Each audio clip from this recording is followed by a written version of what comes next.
On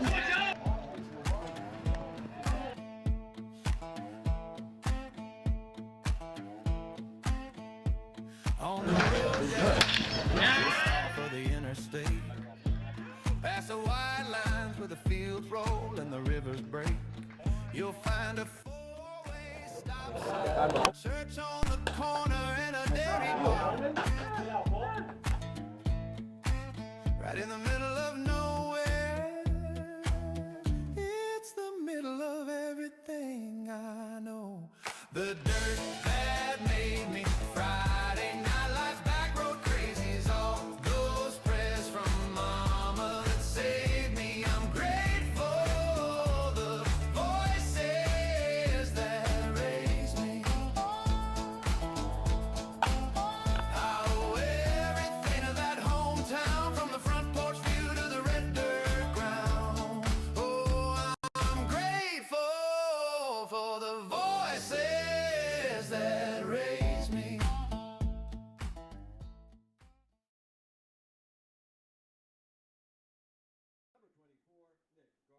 Welcome back to Moody Park for Game 2 of a doubleheader between the Mercer Mammoths and the New Brunswick Matrix. They had an eventful Game 1, 14-11. The Matrix ended up coming out on top in the first one, where it was a lot of scoring late, some mistakes late, and as well as some tension here at Moody Park. So had a bit of it also. Hope you've had your time to take a break and get ready for Game 2. Joshua Uhas alongside Max Raymond, and if it's anything like the first one, we're in for a doozy. That first one was quite the long, chaotic game, but we'll see how it ends up faring in Game 2. We'll take you through the defensive alignment for the Mercer Mammoths, as Casey Chiola will lead off for the Matrix. Behind the plate is Buzz Gresh at first, Nick Garbusian, Q Williams at second, Brandon Lull at third, and Chase Bonner at shortstop, and left to right in the outfield, Adam Clark, Ray Mulhern, and Zanichi. Steve, the DH on the day, is Jack Hughes. We'll go through the lineup for the Matrix. This is a first pitch strike from the starter of AJ Madalena. It will be Casey Chiola playing right, leading it off. Joey Spinello and Julius Rosado following behind. Colin Perna, Dom and Zilla. Then it's CJ Wisniewski, Nick Wizakowski, DeMario, and then Benito in the DH role, and John Koch will be on the mound for the Matrix. It's a foul ball and a 1-2 count to start this game.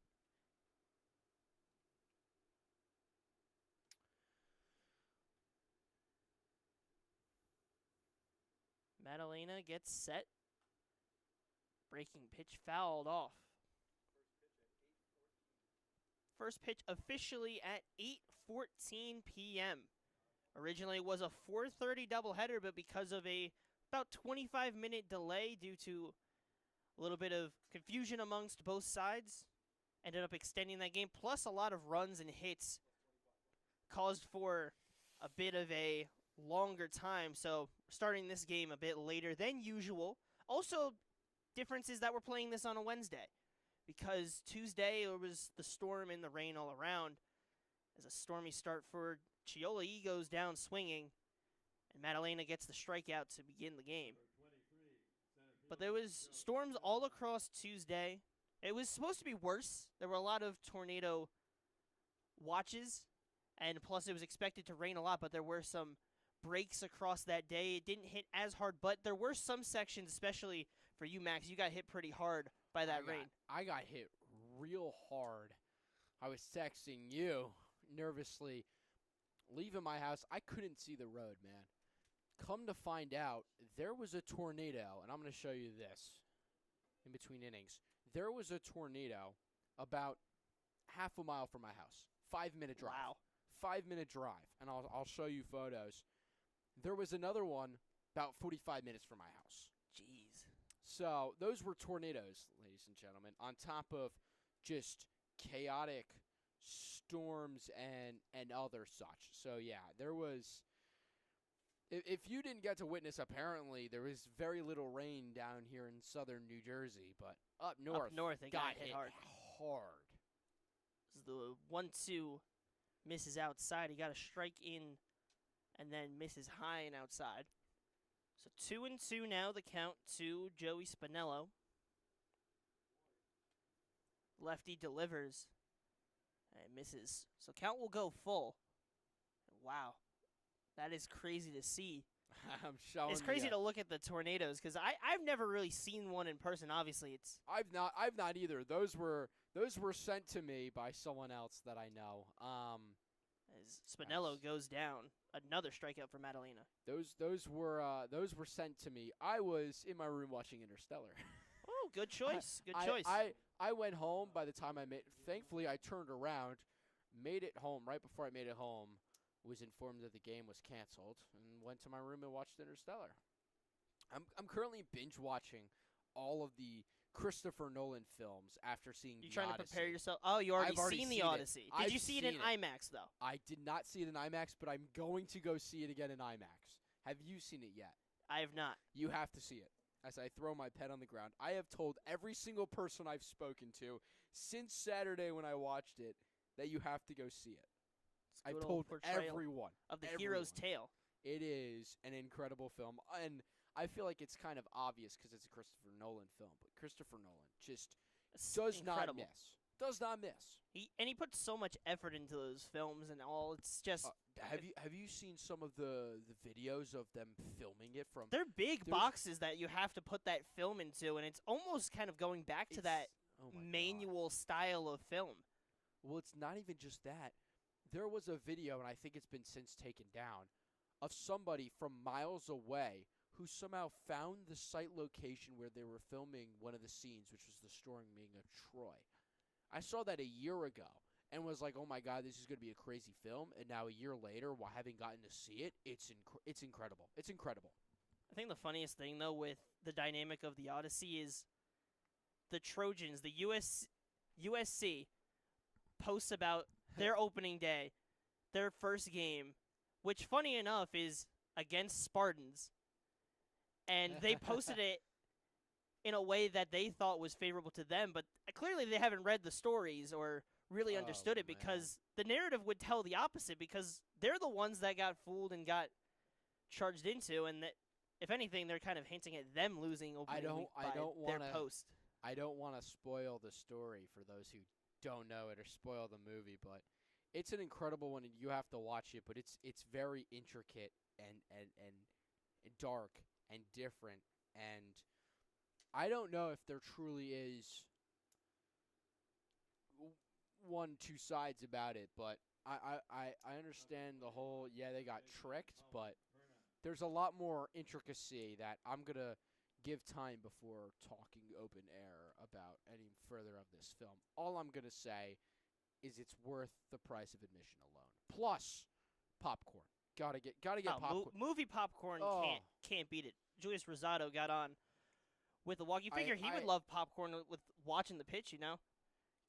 I hate the way that it makes my stomach feel after the fact. Oh, I don't care. care. I love movie popcorn, man. And you cannot go to the theaters and not get some movie popcorn. It's one you have to. Let's all go to the lobby and get us a snack to eat.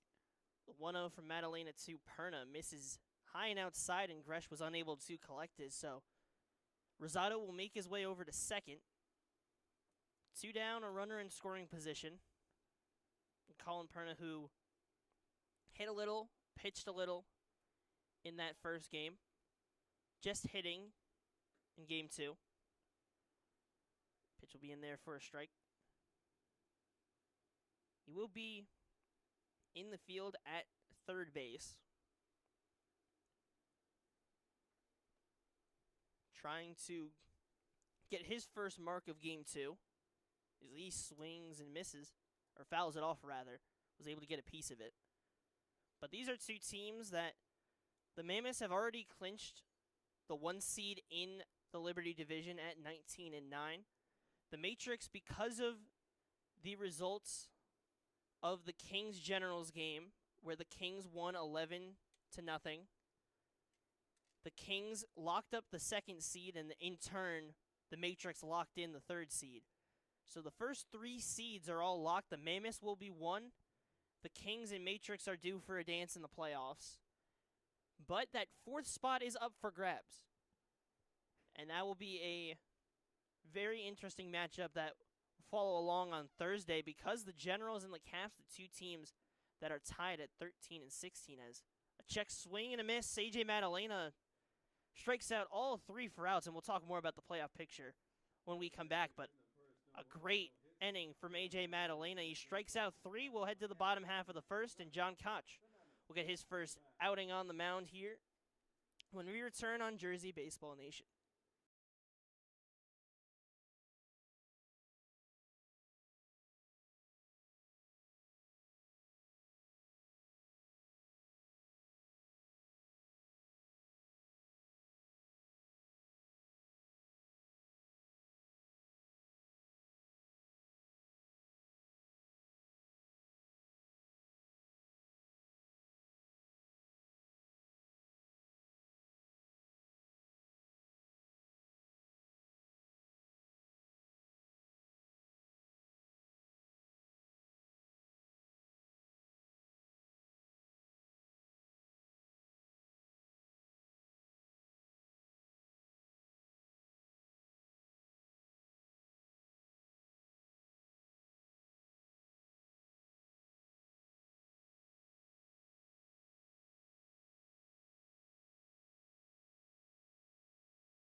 Welcome back for the bottom half of the first. AJ Madalena, 3 strikeouts in that first inning, and now it'll be John Koch's turn on the mound. First pitch just misses Mulhern, gets behind him with a fastball. It's something we've seen with Koch here at Moody Park. He has great strikeout stuff, phenomenal strikeout stuff, but the control has sometimes been the issue where he's had a lot of wild pitches, sometimes hit by pitches, and it's really gotten in his way. But when he's in control, he has great movement. So the second pitch of the outing misses inside.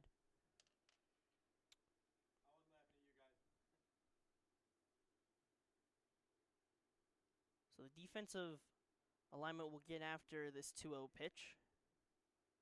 Delivery in the dirt. So in the field, it's DeMario behind the plate, Wisniewski at first, Inzilla at second, Perna at third, Rosado at short. Left to right in the outfield, Nick Wizakowski, Joey Spinello, and Casey Chiola in right. The DH, Justin Benito. And on the mound, John Koch. At the plate is Ray Mulhern leading off for the Mammoths in a 3-1 count. The 3-1 delivery. Line towards second and caught by Inzilla. An easy play for the first out of the inning. Number 3, second baseman, Q Williams. Dom Inzilla plays a real nice defense. A real nice defense. So that'll now bring up Q Williams, who didn't have the offensive production he might have hoped for in the last game. And it'll just be a trade of a helmet. We're seeing the same helmet here to start this game just like before. Q Williams, the 2-hitter on the day, takes a first pitch strike. Lineup goes Ray Mulhern, who we saw line out to second to Anzilla. Then Q Williams, who's at the plate right now in a 1-1 count. The 3 spot is Chase Bonner. In the 4 spot, Jack Hughes. Behind him, Brandon Law and Buzz Gresh. Zanichi Steve, Nick Garbusian, and Adam Clark. The Mammoths will bat 9 here in Game 2. That one a grounder and missed it. It just gets under the glove of Dom Anzilla, and Q Williams will find his way on base. We will await official ruling, but Q Williams finds his way onto the base pass nonetheless. So now it's Chase Bonner. Had a solid game 1, had what we thought could have been the big momentum swing to win it for the Mammoths as pitch gets away. Q Williams will easily step on second. Just one that's dropped by DeMario behind the plate. Q Williams able to take full advantage and put himself in scoring position. But Bonner had a bases clearing double that was part of that 4-inning breakthrough for the Mammoths in that kind of back and forth at the end of Game 1.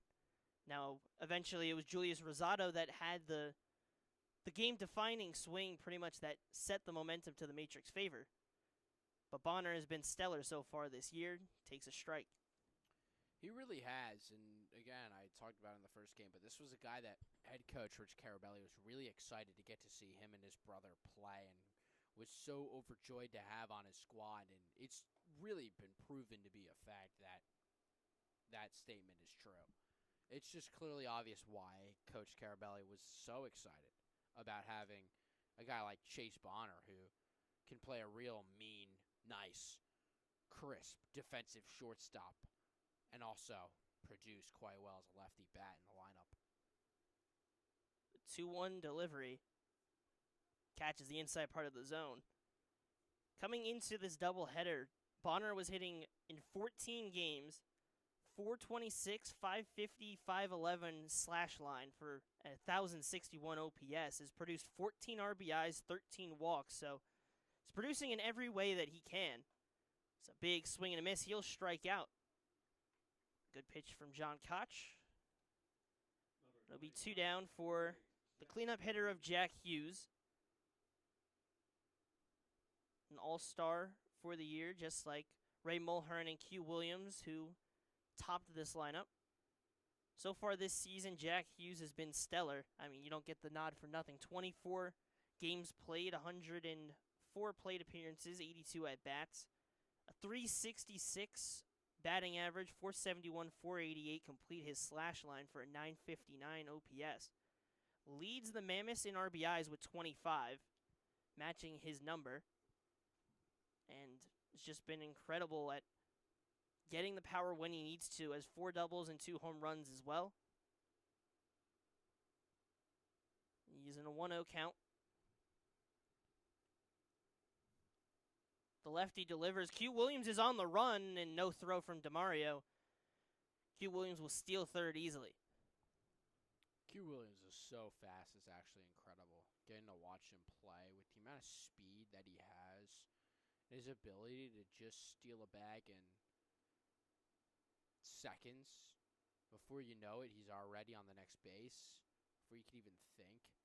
The ball kicks away. Q Williams, a good jump, some great acceleration, and easily gets into score. So the Mammoths get on the board first. Q Williams takes advantage. He steals third and then takes full advantage of a wild pitch, and he comes in to score. Just good job overall, forcing the Matrix into mistakes, coming in to score. He did a little bit of that in Game 1 as well on the base pass. He did a good job of getting in the head of Wisniewski when he was on the mound and got him some extra bases. So just shows to everything that Q Williams can add to a team. It's not just what he can do on the plate, but also what he can do on the base pass. Yeah, stolen base number 17 on the season for Q Williams, as he is still He's now, equal to third with Carlton Crane for stolen bags on the season. As Hughes takes a walk. Thomas Loco is in second, and Lucas Albert leads the ECCBL with 29 stolen bags. It's hard to talk about stolen bases without mentioning the name of Lucas Albert. But some good stolen base speed across this league and some good baseball awareness, because a lot of it is getting that right read on a pitcher to get that right jump. Obviously, you do have to have the speed trait to go with it, but the first battle is the jump, even if you do have speed. 0-1 moves to 0-2 as Lal takes one down the middle. 0-2 with Jack Hughes, the runner on first. Walked his way on. The 0-2. Koch thought he had it, was walking off, but was not called. So 1-2 count now. So he'll get set for the payoff pitch. Gets set, takes his look. And the payoff. Foul back.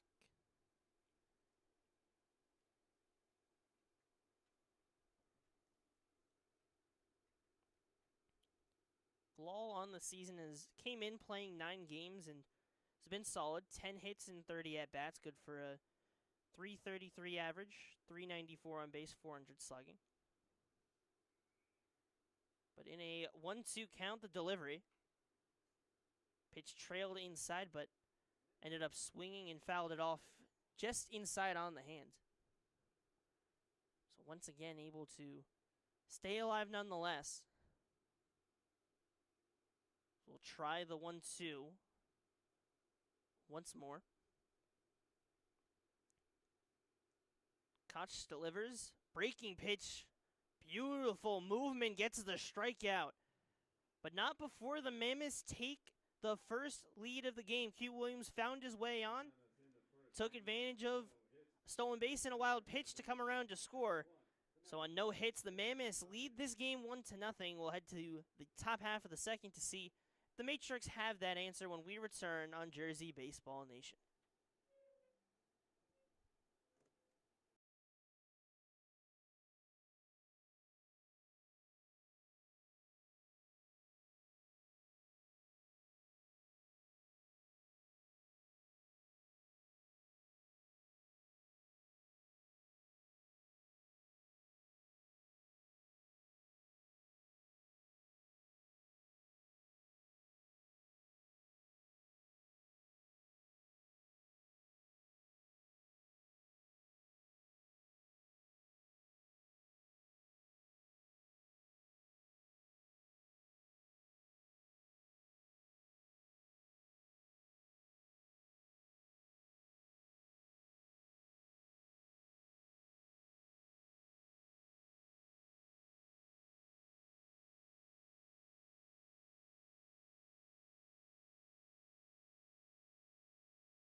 Top of the second, A.J. Madalena back out on the mound after striking out 3 in his first inning of work, and then John Koch on the other end also finding a way to close the bottom half with a strikeout. The first pitch misses outside to Dom Manzilla, someone who has still struggled to find that big production here at Moody Park. Talked about that a little bit in Game 1. Just trying to find that groove here as count moves to 2-0. It's the ball in the dirt. Madalena get set, get in his motion, and deliver. Once again, misses.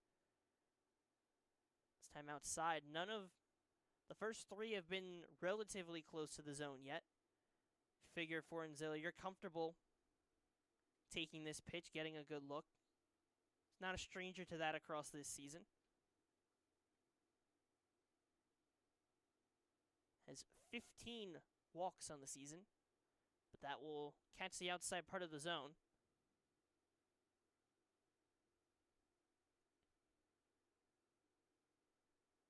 Three-one delivery.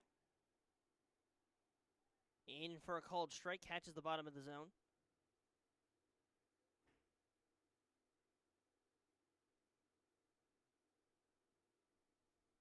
Zilla in the top half of the league in walks, not in the top five, but he will swing and a miss for strike three, and AJ Madalena continues to work the strikeout stuff.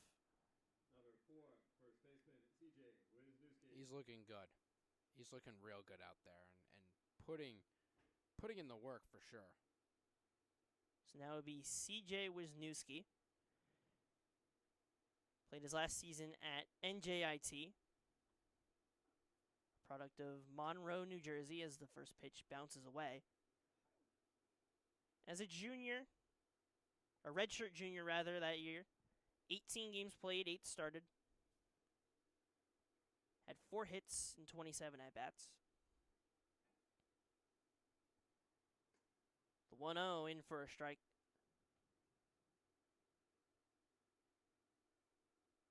Madalena has been very comfortable to start this outing, and we look at his season. He's pitched 6 games, 2 started as Wisniewski fouls it to the left side. 8 2/3 innings pitched. 13 hits allowed, 16 runs, 15 of them earned. He's walked 21, but has struck out 19. We've seen that so far in this outing. Not necessarily that he's walked guys yet, but we've seen a lot of times, especially to start this inning, where he had 3-ball counts. But we see the strikeout stuff once again. He strikes out Wisniewski, and Madalena continues the strikeout rally that he's on.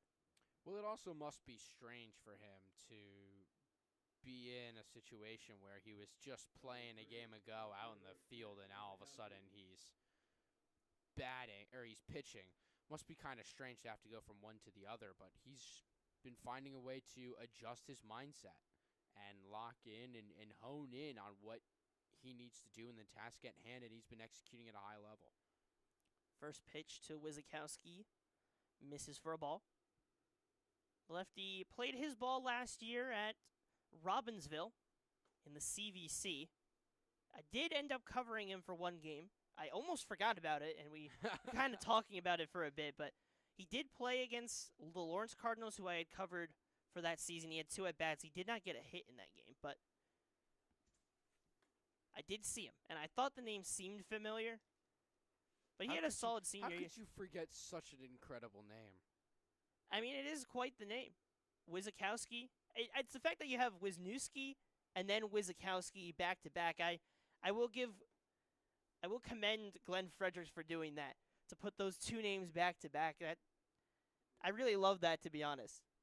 But a 3-1 count to him. He hit .318 in his senior year. Had 2 doubles, 8 walks. Was hit by 6 pitches in his senior year. Was hit 3 times his junior year. His high school career was hit 9 times, so seems to be that ball magnet of the Robbinsville Ravens. Every team's got one. We talk about it every broadcast, but you can't deny it. Every team has someone that just the ball gravitates towards them. I mean, for the Mammoths, we've seen Jack Hughes. Even in Game 1, we saw him get hit. He's that guy for them that gets hit. Everyone has him, and you don't like to be that guy. The 2-2 count. Chopped weakly towards the right side. Q Williams running in. Will grab it, toss it to Garbusian, and make the out. Was trying to get that out of his glove. Felt a little bit stuck. He was able to get it out in time. And it's not a strikeout, but still another effective inning from AJ Madalena. Keeps the Matrix scoreless, and we'll head to the bottom half of the second. for John Koch's second inning of work when we return on Jersey Baseball Nation.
Bottom half of the second, Buzz Gresh will lead it off for the Mammoths here in the bottom half after A.J. Madalena worked a smooth top half.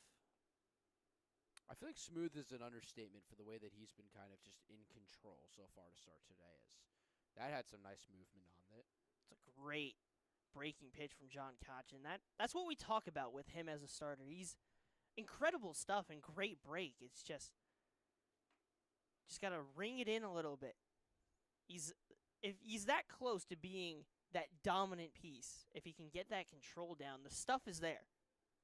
It's really there, and he has such great movement on his pitches.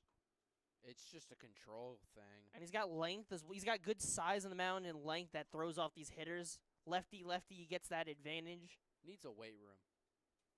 I'm going to say it. And I can say it because I've been going. I've been averaging 4 days a minimum per week in the weight room. 5 days over the last 6 months. We so see you on dialed. Giovanni's Giovanni's lifting Giovanni, stuff. I gotta get on Giovanni's page. I mean, I'm not that defined where it would make a difference. I need to keep a shirt on, but like, I can get a nice pump. I think I need to join Giovanni for a lift though. Definitely, Giovanni, if you're listening, hit me up. Let's go lift. There's some Giovanni's strong got guys. a real nice lifting Instagram page. There's a lot of strong guys just across this league, and you just God. walk around, you see the biceps, the tries. How about just on the Mammoths with Giovanni, with Joel Bonner's pretty strong. Joel Bonner. Gresh flies out to center. Joel Bonner's got some cannons, man. I'm not messing with Joel Bonner. Joel Bonner seems like such a great chill guy, but he's not someone you're gonna want to mess with. Number 7. Yeah, just from like the behind the scenes that we've seen of Joel Bonner, seems like an incredible, and really a lot of the guys across this league, incredibly nice guys. Oh yeah, they're fun guys. They're great. It's been so much fun to get to connect with all of these players and to spend time yapping and chatting and talking ball and doing this, that, and the other thing. It's been great, but some of these guys, they know what a weight room looks like. And some guys might need to discover. Oh, one misses low.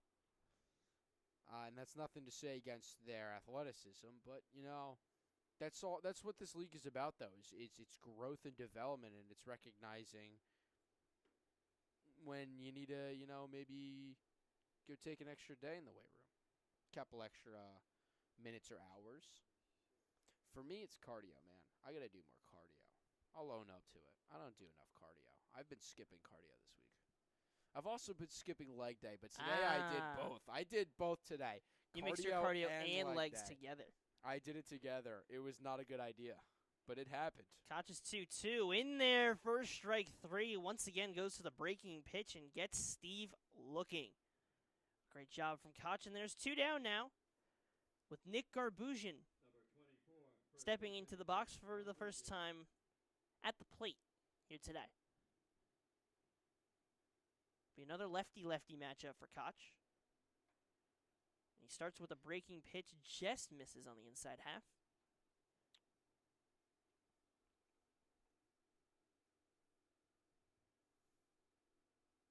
The 1-0 from Koch outside. Garbusian on the season as a hitter, not been as strong as his all-star level pitching has put him in. 17 games, 39 at-bats, is 8 for 39. A 205 average, 347 on base, 231 slug. And has struck out 19 times. Still just trying to put together in his at-bats here at Moody Park. Putting in the work. But he was a solid hitter at Brick. Now here in the ECCBL. It's the 2-2. Good take. Gets a good look at that breaking pitch and leaves it outside. So a full count to the lefty. And I had mentioned his Brick Memorial time. He was a 364 hitter, 568 slug, and hit 4 homers and 6 doubles when there. As He got hit. He got hit. Or he was not hit. They call it on a swing, rather. Oh. So it's a strikeout for Koch, rather, instead of a hit by pitch. And Koch will get out of the inning scoreless. So both the lefties go back and forth with each other. We'll head to the top of the third now, where Madalena will take a spot back on the mound, trying to keep the momentum rolling when we return on Jersey Baseball Nation.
Top of the third, A.J. Madalena back out on the mound.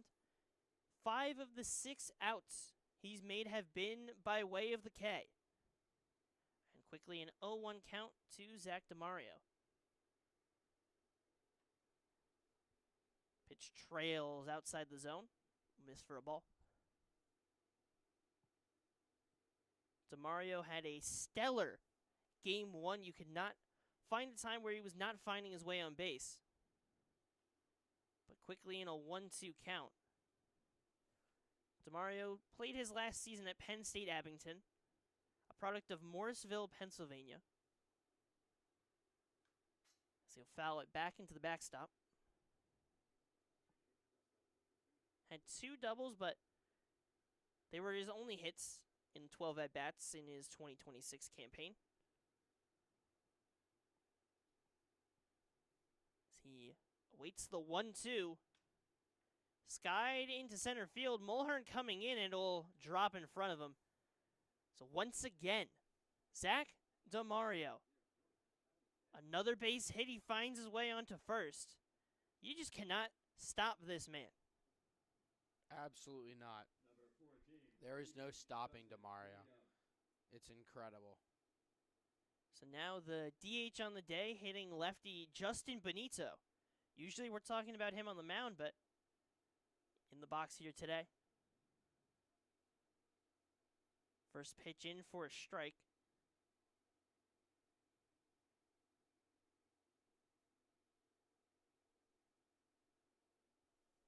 Manalina gets set and takes a look at DeMario. Deliver the 0-1. Just misses on the outside half now. Benito does not have a listed at bat in the ECCBL stat book. 1-1 in the dirt and stopped by Gresh. Kept just close enough to him. So no movement.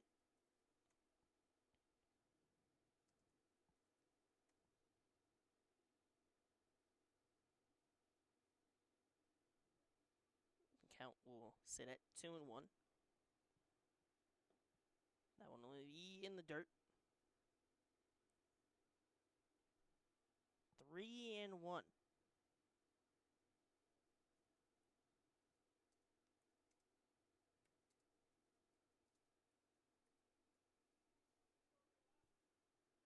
The lefty delivers and misses. So a leadoff single for DeMario, a walk to follow by Benito, and a swing back around to the top of the lineup. Casey Chiola Number 16. will take his at bat. Casey Chiola. 2 runners on for him.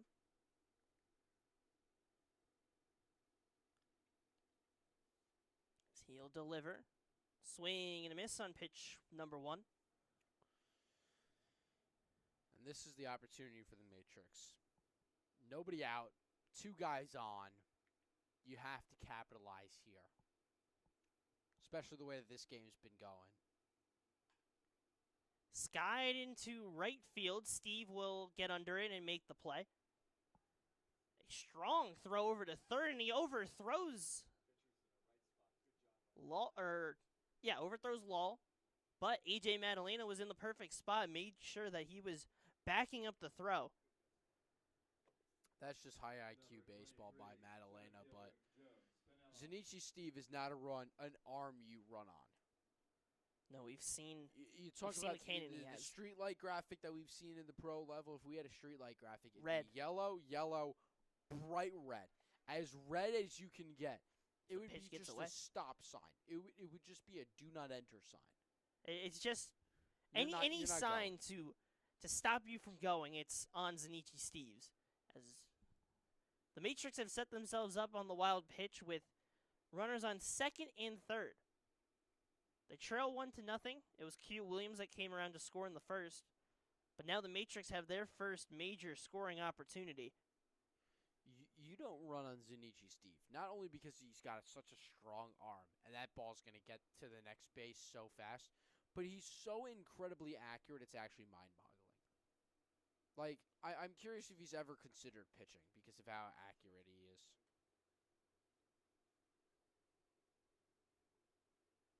(2-0) from Madalena. Misses low. And going back to Benito of note, he has hit before. He hit in high school 2-way, which is not unsurprising, at J.P. Stevens, where he hit .313 and .308. So he is a formidable hitter. Just has not hit in his collegiate career, really, or in the ECCBL. But it's Joey Spinello in the box in a 3-1 count.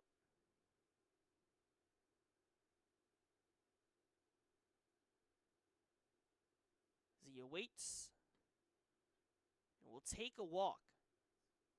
So the bases are loaded, and we're starting to see that control issue of Madalena's, where we saw in his stats, the walks and the strikeouts match up with each other. So he has good strikeout stuff. We saw that in the first 2 innings where he struck out 5 of the 6 outs he made. But now this inning, we're seeing that command issue start to come to fold.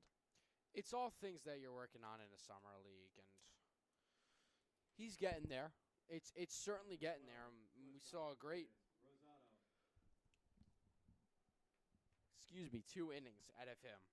But now we're starting to see the struggle a little bit. Second time through the lineup, things get a little more difficult. But also as a pitcher, you feel like you're putting an extra emphasis on yourself to have to make a better pitch. And you don't need to. The first pitch, also a ball, this time to Julius Rosado. Came into this season in the portal. He played his last season at Rutgers, but has since made a commitment to Southern New Hampshire University, joining Ryder Simpson as a penman. We're always great. It's always great, and we're always happy to see when these guys are able to make their commitments. It's a swing and a miss from Rosado. 2-1 now the count. But that's the goal of this league, is to get your reps out there, to get the numbers, get that training in, and then the coaches may be able to see you.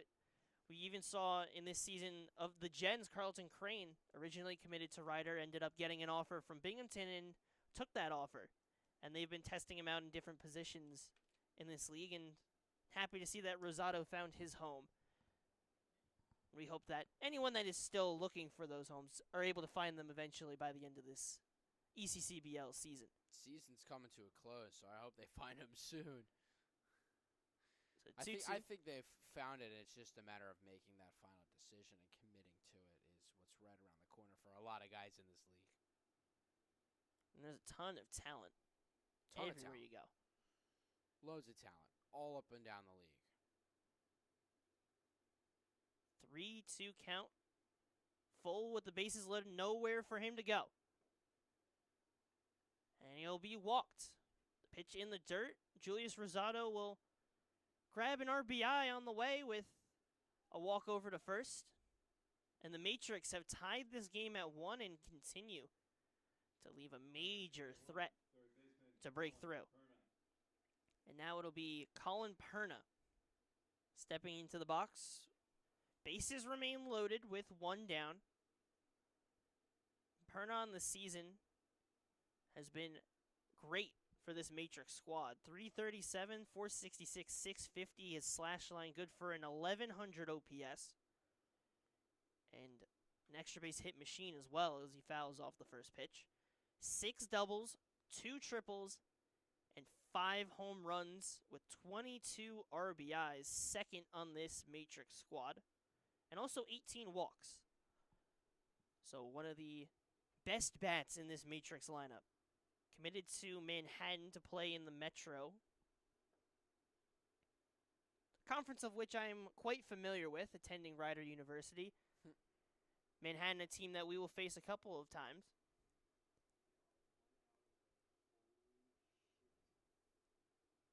So 1-1 count to the Manhattan commit. Misses low.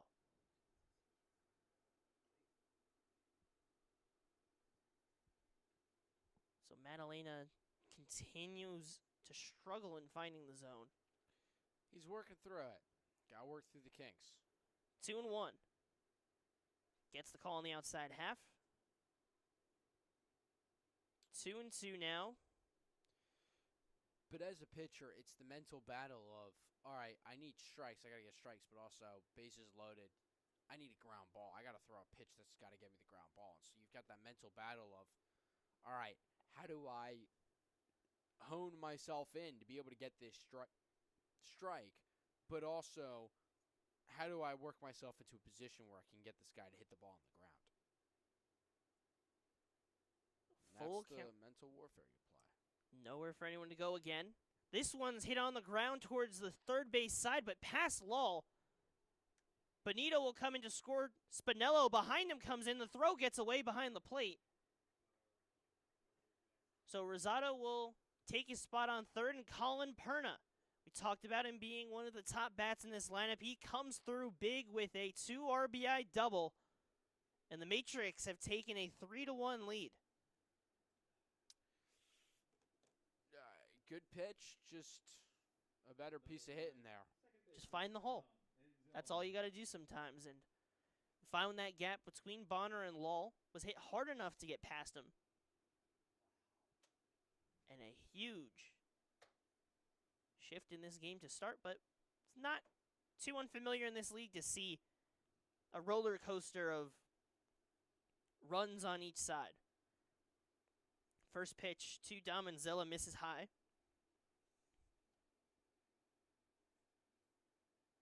The Matrix still with 2 runners in scoring position. The threat is nowhere close to over for AJ Madalena. He's just looking for an answer to get this second out as swing and a miss from Manzilla.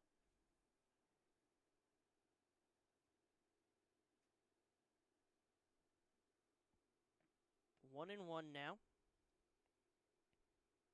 The 66th pitch for Madalena upcoming. Swing and a miss. Count now 1-2. And Zilla struck out his first time swinging. Behind him is Wisniewski, who also struck out swinging. And then Wizakowski, who had grounded out. The 1-2 chopped in play to the right side. Hugh Williams moves to his left and gets it, throws it to first. But a run will come in to score. Julius Rosado goes from third to home, and Perna makes his way to third. It's an RBI for Damanzilla, and the Matrix extend their lead and lead 4-1 on just 2 base hits. A flip of the last game where it was the Matrix who scored first, and then Mercer pieced together a 4 runs and led it 4-1. So, could we see this one also battle in a similar fashion, but have the Mammoths end up coming around to win it? We'd be in for a long one if that is the case, because the end of that first game, it ended up with a 14-11 result and a ton of big innings. There was a 6-run inning, there was a 4-run inning, a 3. There's every type of inning that you could really put together. It ended up being double-digit runs for both sides, double-digit hits for both sides, and just an offensive explosion. This time in this game, there's only been 2 hits across both teams, as Wisniewski swings and misses, and the count 1-2 now. Perna, the runner, on third after his 2 RBI double, and the ground out advanced him to third. And Madalena just still looking for that answer out, potentially could come from Wisniewski. Breaking pitch just misses. I think that was as close as you could have gotten to not getting a strike. And those ones always hurt because you feel like you're not having a comfortable inning out there, and then when you get a situation like that where you think you've escaped it, but you have to keep going, it just hurts. And now the at-bat is extended, the pitch low. And it's full count again. There are places for him to go now. Last 2 times the bases were loaded, went in a full count. Now just a runner on third. But the full count delivery popped out to the right side. Garbusian running in and just out of his reach. It's rare we see them stay in play, but really was not. It's going to take a heroic effort for him to grab that one down. Yeah, there's not a lot of foul territory here at Moody Park, and it really skinnies out down the lines, especially down the left field line, and even in the right field line just a little bit. So, and even behind the backstop, it's spacious enough for runners to advance, but for those pop flies, we don't see a lot of them stay in play. As a swing and a miss, Madalena finally finds the way out of the inning, and what a shocker, it's by way of the strikeout. Madalena gets out of it, but not before the Matrix put up a 4 spot. Can the Mammoths find an answer like they've done throughout this season in the bottom half of the third. It'll be John Koch back out on the mound when we return on Jersey Baseball Nation.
Bottom of the third, here at Moody Park, Joshua Uhas alongside Max Raymond.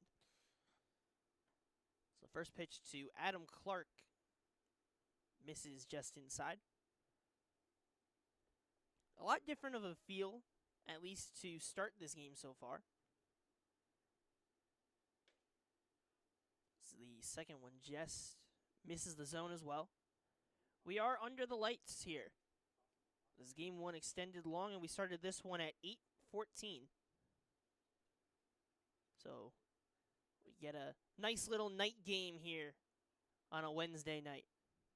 As in foul ground, Wisniewski gets to it, a little bit of a knee slide after, and you're talking about how there's not a lot of times that the ball stays in play, but the infield is probably your deepest area to work with, and Wisniewski gets over and makes the play. Great display of effort there from Wisniewski, and as incredible as it is to say, the lineup finally flips over for the Mammoths. So they've been having a rough go of it here in this one to begin with, as New Brunswick leads it, but Mercer's got to find a way to get their bats getting going. And it's a narrative that we had talked about a lot across the season. When we had talked with Jordan Raba in one of the player of the game interviews, he talked about how this team sometimes the offense is a little slow to get going, and then it bursts open. And the last couple games, the Mammoths have actually been really hot in the early innings. But here in this doubleheader in game two, still just trying to search. Pitch misses on the outside half and tails away. So 3 straight balls to the leadoff hitter of Ray Mulhern. And it's Q Williams and Chase Bonner behind him as they try to find an answer against the lanky lefty.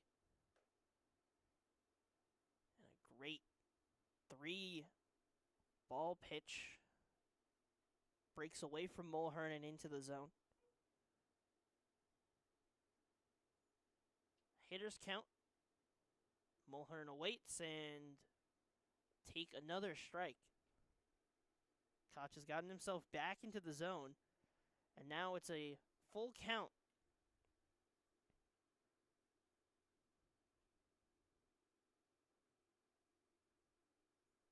And the Wind up and delivers. Fouls it off to the right side. So we'll try it once more. Ray Mulhern, an all-star on the season for this Mammoth squad, not only for his work at the plate, but also in the field, a Gold Glove caliber guy out there. He puts in the work. He gives 100% effort 100% of the time. Full count, and he works it back to a walk. He had gotten into a 3-0 count. It changed to full after Koch got back in the zone back-to-back times. But Mulhern did not let that waver him and takes that pitch inside, and the Mammoths have a base runner. Now here's our answer, and what helmet is this? Q Williams had been wearing Ray Mulhern's helmet all day. We finally Now get he's- we Now finally we finally get the answer, and we don't know whose helmet it is. We're gonna have to figure that. We're gonna have to do some investigative journalism after this game. I'm taking that class this fall. Yeah, Ha ha ha. maybe. Very Yeah, funny. we've talked about that in earlier broadcasts. Maybe here today a chance to Get to some jump in on practice. that. Investigative journalism. All right.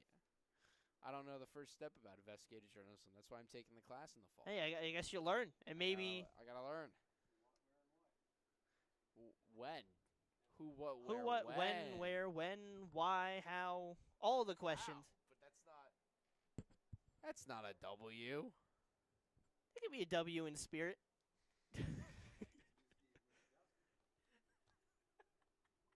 The 3-0 count to Q Williams, back-to-back times this inning. This one's a little different, though, misses inside. And See, that Be a time walk. I thought it hit a glove or a bat. That hit him. so, no, it missed him. It tipped off the glove of DeMario behind the plate and kicked away to the Okay, the so that backstop. was ball 4. Yes, that was ball 4. Okay, so it didn't actually hit him. Nope. All right, so I'm not losing. Man, It's been a long, chaotic day. it's been a long day. Certainly chaotic in game 1, which you were doing Uh, solo for a good chunk of that game. Which definitely takes out a lot out of you because you've got to do 3 roles. I had to produce, color, and play-by-play. That was fun. I enjoyed it, but it's been a long day. And the game did not help you because it was just Mm-mm. it was just chaotic. So it's already hard enough to follow along when you have a game where you have a 25-minute delay, an argument between both sides, and then you come back, the chaos, and then all the back and forth runs and hitting and errors. It's been a crazy first game, and then the second game has settled it down a little bit so far. I don't want to speak too soon. You just jinxed it, Josh. Thank you. We have already hit the 1 hour mark, and we are only in the bottom of the 3rd. At this rate, 2-0 swung on a miss by Bonner. Maybe he'll be staying down the road in King's Pizza. We took a stop between the games because we were if we did not take Jeff, the you're stop, right around the corner, Airbnb. we were not making it after the game because sometimes we think maybe after game 2s we can make a way over to King's Pizza. We King's never had a Pizza. chance today. King's Pizza closes at 9:30. They close in 15 minutes. For those of you who are interested in getting King's Pizza, go over. Get there now. You gotta if you get there want. right now, otherwise there's no pizza left. They'll make you a whole pie, but they're probably already out of single slices. And they do not close at 10, although it says they close at 10 online. They close at 9:30. And Bonner will take a walk, and the bases are loaded now for Jack Hughes. Man, it would be a What a moment if he could Big do some chance. damage here. it would put himself amongst royalty if he's able to come through. And I mean the running joke with Jack Hughes is that he's not the Jack Hughes of the Devils. He is Jack Hughes. He's also not the other Jack Hughes that had gotten word around that also plays hockey. There is another Jack Yes, Hughes that but plays he's hockey. A goalie. He's But a goalie. He's a goalie. There's another Jack So we Hughes have- in New Jersey, but he's a goalie. We have Jack Hughes, the Devils forward. We have Jack Hughes, the goalie, and we have Jack Hughes, the baseball ECCBL and Towson baseball player. How many more Jack Hugheses can I discover on the internet? And probably with the golden goal, there's going to be more Jack Hughes when we go 15 years down the line. Jack Hughes. He Let's fouls see, off how the many first Jack pitch. Hugheses can I find on the internet? I'm sure if you go through, there's a lot of. I found this kid, the kid from Vernon, who ironically yeah. So I found him. Found our Jack Hughes. How many more Jack Hugheses can we discover? Who are you? 0-1 misses outside and kicks away. Mulhern will come in to score. Q Williams on third, and Bonner on to second. So a wild pitch, and the Mammoths have gotten one of the runs back. The tying run standing on second base. And Jack Hughes still at the plate.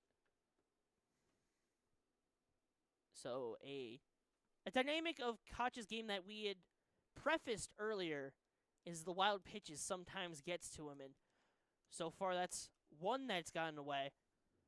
The one that got away. It got away. It got away. The count moves to 3-1, so And there is an open base, but still a big opportunity for Jack Hughes to do some damage. and even you move it back, Lowell has had some solid days in this league so far, so we'll see how that ends up going, but pitch misses outside. This was not a walk, so it is still Hughes at the plate. So now it's 3-1. Now it is 3-1. Okay. Hitters count for the big righty. That's a big righty. He's a really big righty. And the pitch misses inside. And I was worried that I was going to hit Jack Hughes again this season, which seems like every single time you got to watch out if you're Jack Hughes, and it's unfortunate. The craziest thing is that if that pitch had hit him, that'd be his third hit by a pitch of the day. He still wouldn't be in first place. Nope. In the ECCBL. Cole Schulberg gets... Cole Schulberg has 14. Would still be up by 1.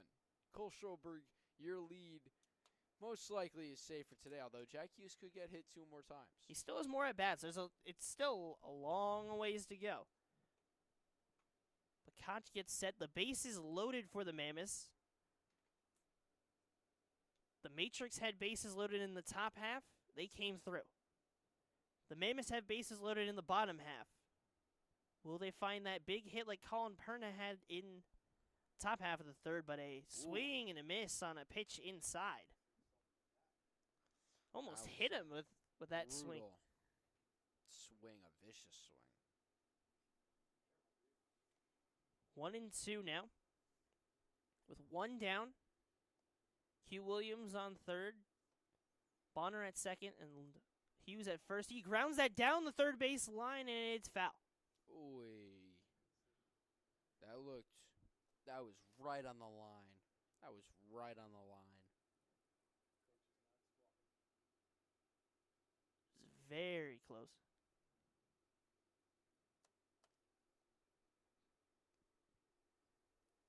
But Lolo step back in. Still a premier chance, but a lefty at bat. Koch delivers and misses outside. 2's in the ball and strike category. 2 runs for the Mammoths. 2 hits across this game. Breaking pitch and a good take from Law. Saw it the whole way. Toss back. Knocked down, but at the feet of Koch.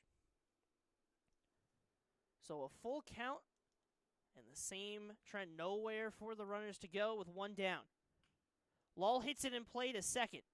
And Zilla tosses it over to short. Rosado to first. And he's out. The New Brunswick Matrix find the double play to escape the inning. And the Mammoths strand the bases loaded. They get 1 back, but miss a premier chance to get more. And A.J. Madalena, after a troublesome third, will try and bounce back in the 4th. And the Matrix bats will try to add some insurance when we return on Jersey Baseball Nation.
Leading off in the top half of the fourth is Nick Wizakowski.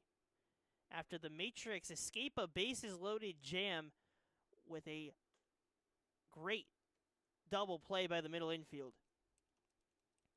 And what seemed like a perfect spot where the Mammoths often come through, they fell just short.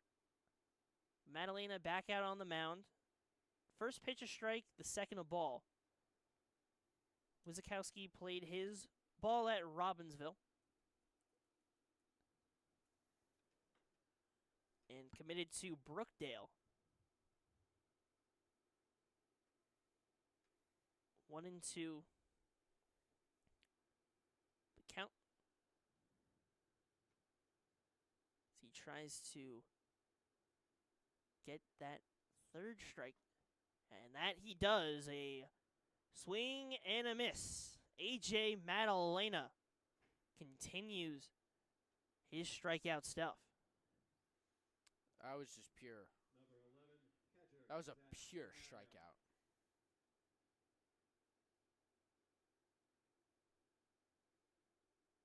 So now it is Nick DeMario. And he once again Still finds his way on base. hasn't gotten out today. A Has base hit not up the gotten middle. out today. It's incredible. You got to tip I'm your in cap to him. shock and awe. Pure shock and awe. You just cannot get this man out here today. He came into this game hitting 154 with a 389 OPS, or on base rather, but had just 2 hits. And comes in here today and just has been lights out. Cannot stop him, and it's a great addition for the Matrix late in this season. Madalena's 0-1 to Justin 2 hits Benito. and 13 at-bats. And now today he's got, what, 4 hits and 4 at-bats? This is As well incredible. as two walks, 3 walks. He hasn't made an out all day.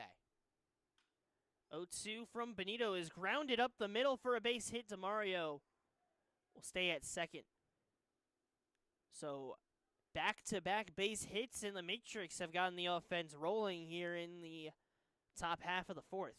And I was going to mention before he put it in play that, as mentioned before, he was a two-way player at J.P. Stevens, where he hit .313 his junior year with a .388 slug, and then hit .308 and .449 slug in his senior year. That was 2022-2023. But he's done a good job as the DH. Took a walk his first time up, and then a single just now. And one thing of note that I can appreciate even more about Justin Benito is that he was also hometown of Edison, New Jersey. It's a trait I share in common. I grew up in Edison, New Jersey. But I did not go to J.P. Stevens. I didn't even go to Edison High School. Because at that point, by the time I got into high school, I had moved out. But 2-0 pitch in for a strike.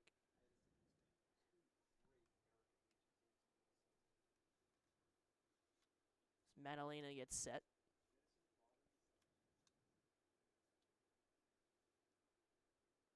Chiola waiting in the box. Breaking pitch just misses high. 3-1, 1 pitch away from potentially loading the bases once again. Not a position you want to be in. Certainly not. It's an unfortunate spot that control has gotten away and has struggled to get the outs. There is an arm warming for the Mammoths. That's grounded to the third base side, but Lowell unable to grab it with the glove. Running home is DeMario, and there's no throw. So it will be an RBI single for Casey Chiola, and that's 3 straight singles, producing another run for the Matrix, extending their lead to 3 with a 5-2 advantage. Great piece of hitting.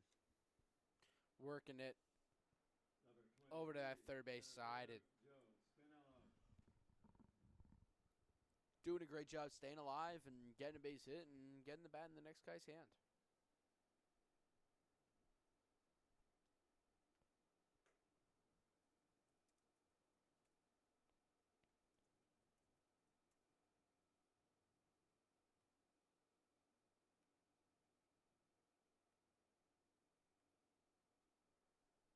1-0 count with Benito on second and Chiola on first. Moves to 2-0. The arm warming in the bullpen is number 13 of Jamie Duffy. To high school at Notre Dame. It's a shame Charlie isn't here for that, but as he is a product of Notre Dame. Notre Dame High School, that is. Not the 2-0 college. first strike. Not the college. Not the Fighting Irish. But still, we'll get into his stats if he is to come in, but played his college ball last season at Widener University. 2-1 count, breaking pitch in for a called strike. Jess clips the zone before breaking inside on Joey Spinello.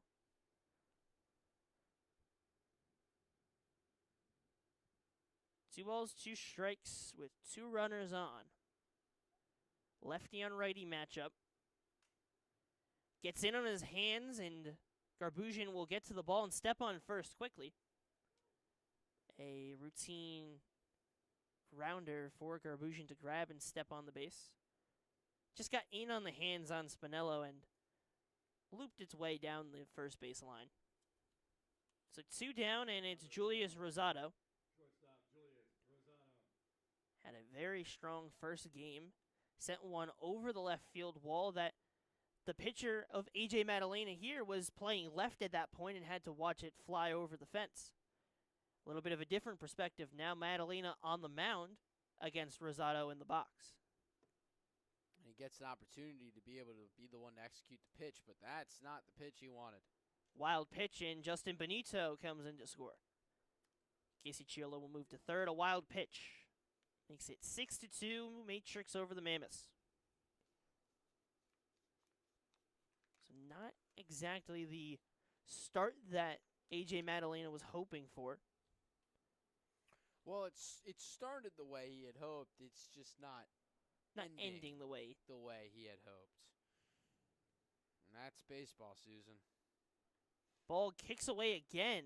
That's baseball, Susan. And Chiola will come in. The bases will clear, but not the way that the Mammoths were hoping it would.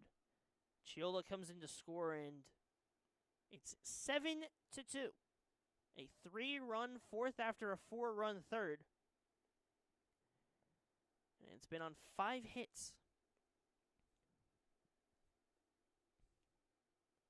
The Matrix getting it done when they need to. Being patient when they have to. As 3 straight balls in this count, and Carabelli was probably hoping that he could get Madalena out of this inning, but it might force his hand into bringing Jamie Duffy in this inning to get that final out. 3-0 in for a Curiel strike.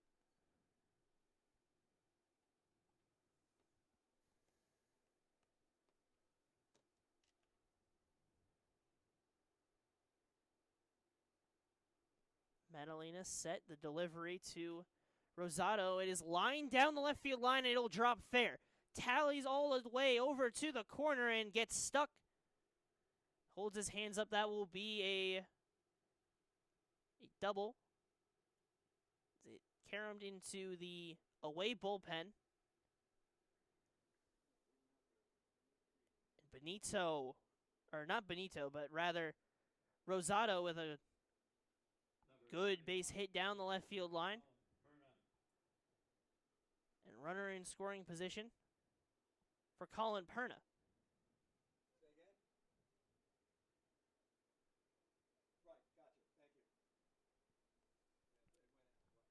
So ruled out of play as we figured. There's nothing that the left fielder of Adam Clark could do about it. So it's a double for Rosado. And it's a 1-0 count now.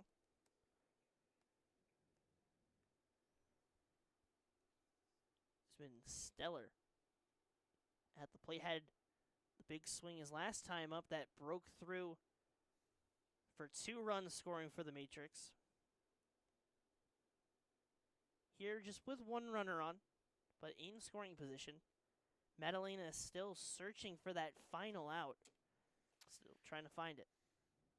This will probably be the end of the day for H.A. Madalena as he nears that 100-pitch mark. His day end is, you'd have to think, right around the corner with, I believe, Matteo Menino out in the pen. Last we heard, it was him warming up.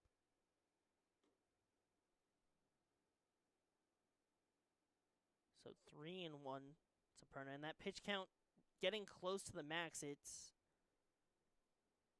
going to be interesting to see how Coach Carabelli is forced to approach it, as we do have pitch count limits. So if you get to 110, you're done. He's no matter gonna what. be right up against it And at this point, if not there. And it's a 3-2 count, and he could really use an out of some kind. At least put it close to the zone. It's 3-2 delivery, and it was not. Misses inside, and Perna will take a walk. No walkout yet. And it's not the lanky righty of Manito. The numbers do look similar from a distance, as the 3 is a little bit, it's been hard to differentiate, but based on delivery, it's not, or is it Manito? I thought it was a 13. It could be a 17. I'm not. Skied into center field. Mulhern all the way back. And Zilla got a good piece of it, but Moody Park has not been kind to him, and it continues that trend. As Mulhern gets under it, Madalena finally finds that escape. We'll head to the bottom half of the fourth. The Mammoths need that offense to get going. It's John Koch back out there on the mound when we return on Jersey Baseball Nation.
Welcome back to Moody Park for the bottom half of the fourth inning.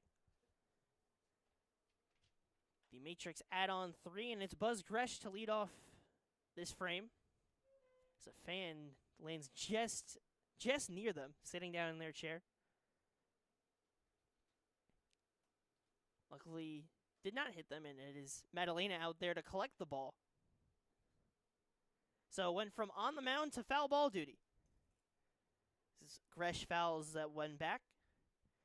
The fence continues to shake. But our camera stands strong. Gresh awaits the 0-2. Koch's delivery. Grounded towards short. Rosado, a high bounce. He is able to read it. Tosses over to first. A nice play once again from Julius Rosado. Continues to show off the defense. And that is one down already. Number 7, right fielder, Zinichi, Steve. Right fielder of Zinichi, Steve, up now. So far on this game, struck out looking. Lefty-lefty matchup. Koch has been confident so far in this outing. Had a little bit of trouble with wild pitches, but was able to settle it down, and his defense helped him out. 1-0 in for a strike. Continues to show strong velocity, but also incredible break on some of these pitches, especially that sweep slide kind of pitch that he has. It's fouled off.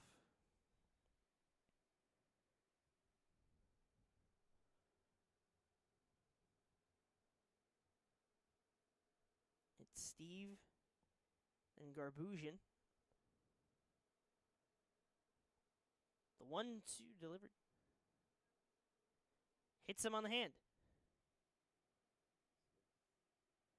So just like that, the Mammoths have a leadoff base runner.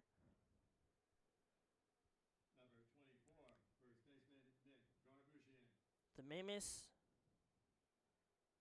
still looking to break through for a base hit. The lefty-lefty matchup to Drew University's Nick Garbusian, also a product of Brick Memorial. Him and his brother Tyler, both stars at that school, as Zinichi Steve's on the move, and he's thrown out. A great throwdown from DeMario, and he continues his stellar day. What can DeMario not do? He's able to get on base every time. He's able to keep people off the base paths. He's unstoppable today.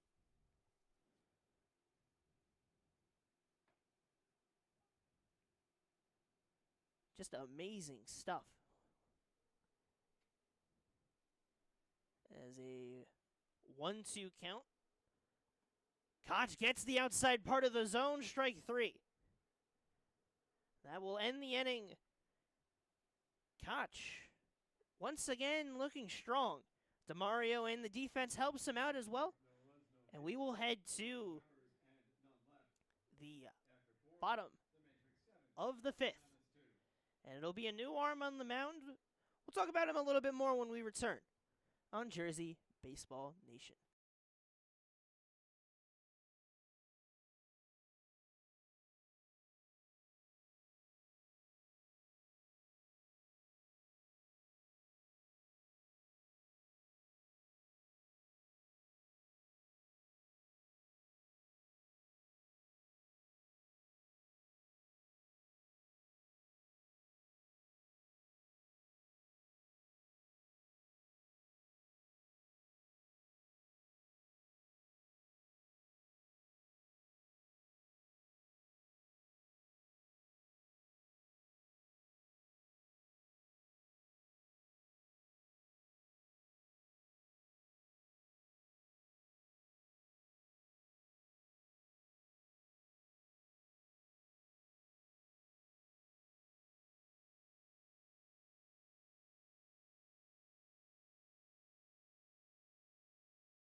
Welcome back to Moody Park, and a new arm, Jamie Duffy, will take the mound for the Mammoths. Madalena ended his day with 101 pitches. The Matrix put up 7 on 6 hits. That's a full day's work, man. That's a full day's work. 101 pitches. It was not an easy day for it. It seemed like it was going to be easy when you looked at those first 2 innings. It was strikeout, strikeout, strikeout in terms of just talking about the outs. And then you go to the second inning, strikeout, strikeout, and a grounder to first. But then everything kind of broke away. The control got away from him. And it was the Matrix that took advantage of it. But now it's the Widener University pitcher of Jamie Duffy on the mound.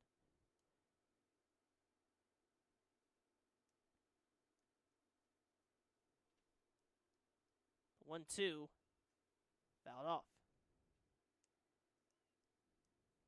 Appeared in 5 games for Widener. Played against Ursinus, Messiah, Salisbury, Wilkes, and Eastern. Total of 7 1/3 innings pitched, 9 hits allowed, 14 runs, 13 of them earned. Swing and a miss. Wisniewski down on strikes. And now it's Wizakowski. This is why I like this section of the lineup, is because you go from Wisniewski to Wizakowski. It's a lot of fun. Not to be confused with Mike Wazowski. With one eye. One eye, yeah. And the one eye. That'd be hard to be in the box. One eye, and any hit by, I mean, his eye is most of his body, so I mean, a hit by pitch is right to the eye. Sting, dude. Now I want Sully on my team. First round pick, I'm taking Sully. That is a fair pick. You know what? Give me Boo, because Boo will beat them with kindness and adorableness, and I think every team needs that, and also a good dugout presence. Oh, that'd be Boo would bring impeccable dugout presence. It would be unmatched, and I think that is as valuable of a player as you can find. We should just do a Disney draft or a DreamWorks draft right now. That one's grounded towards short. Bonner in. Another weird hop. And when it catches the edge of the grass, Rosado was able to field it cleanly, and Bonner as well. So 2 down now, as Duffy has settled himself in, and we go back to his high school time. Had 10 1/3 innings pitched in his senior year in the 2024-2025 season. A 4.06 ERA, 20 strikeouts. Across 26 innings in his high school career, a 3.77 ERA. All right, let's have some fun. Let's do a Marvel draft right now. Who's your number 1 pick? Well, it's not the Doomsday lineup, that's for sure. Who's your number 1 pick? Number 1 pick? In a Marvel draft. A Marvel draft. The 1-0 delivery, as I ponder and think. All right, you're taking takes too away. long. I'm taking the number 1 Hey. Hey, draft day, you get time. You get time. Okay. You get time. Okay. Now, this is not like draft day the movie. I'm not trading all my picks and then trading for them back. That was incredible. We'll get to that later about my opinion on draft day. You think it's But, incredible? Okay, oh we my will God, get to that. Because holy 2-0 cow. moves to 3-0. Incredible. Give me Captain America. Captain America. Give me Captain America. Captain America. I'm taking in the 1.02 spot. I'm taking There's a walk. Spider-Man. For DeMario, he finds his way on base again. He just only gets on base. I'm taking Spider-Man. Okay. Because Wait, hold on. Which Spider-Man though? Oh, Tom Holland. Okay. I'm taking Tom Holland Spider-Man because that's my leadoff guy.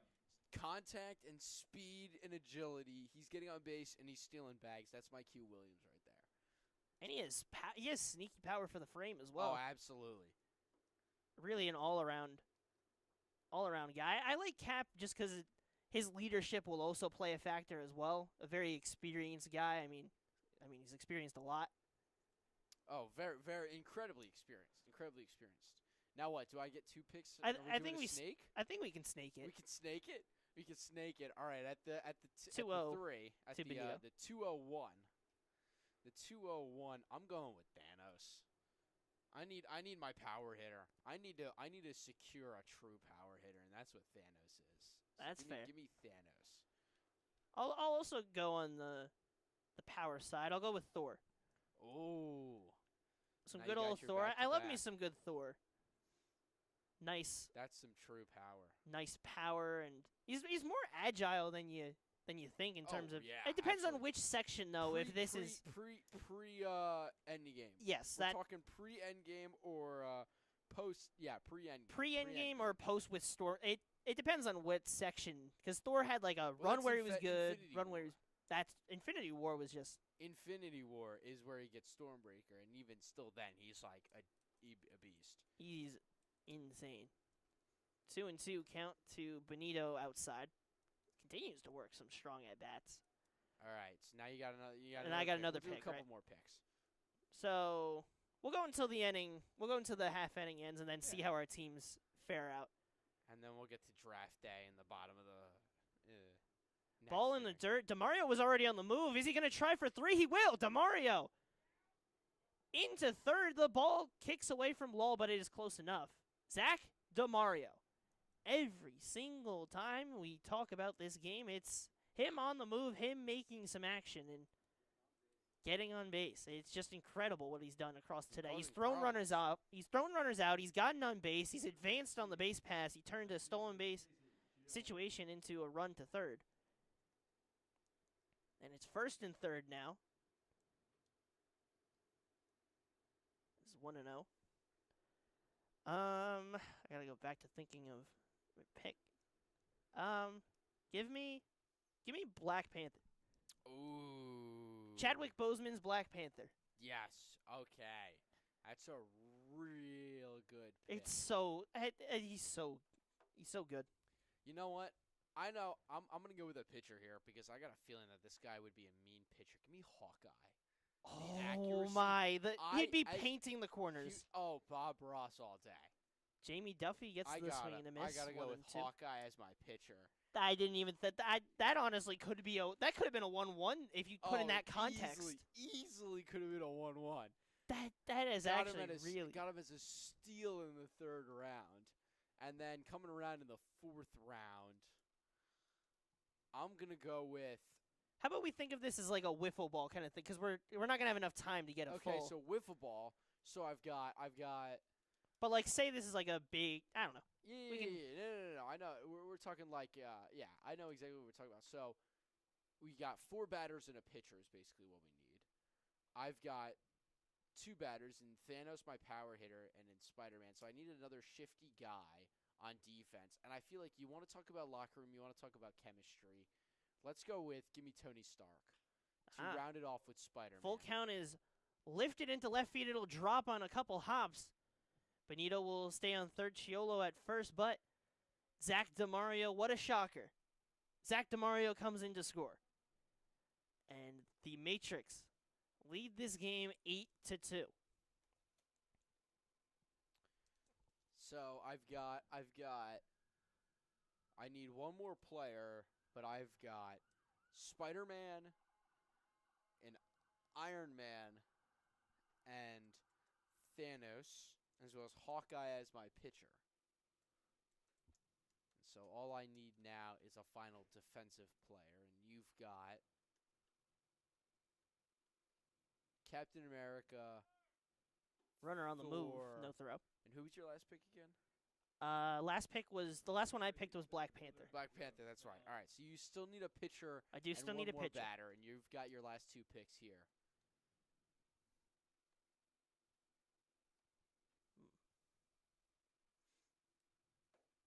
Swinging and a miss from Joey Spinello on the 1-0.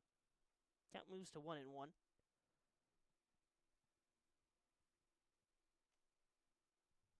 You know, it's tough. You gotta find that way for Duffy. Skied into center field. There are 2 down, so everyone will move around. Mulhern gets under and makes the play. We'll see. We'll complete the draft when we find the chance, but we will head to the bottom half of the 5th. The Matrix add on another run. Zach DeMario continues his great day. We'll return when the Mammoths go to the plate on Jersey Baseball Nation.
Welcome back to Moody Park for the bottom half of the 5th, and John Koch's day is done. After 4 innings of strong work, it'll be Kevin Penny on the mound. Spent his last season at Ramapo College, the Road Runners. In the 2026 season, he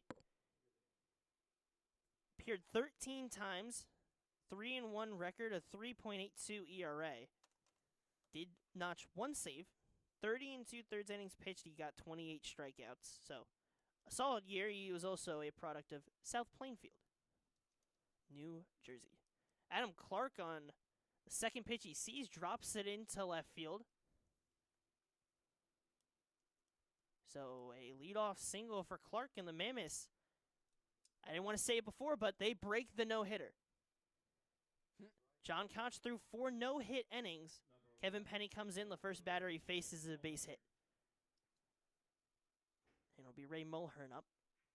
Now, of note, we've been doing a Marvel little draft going, kind of simulating what a little wiffle ball league would put together. So far, it is up to me to make 2 decisions. I still need a pitcher.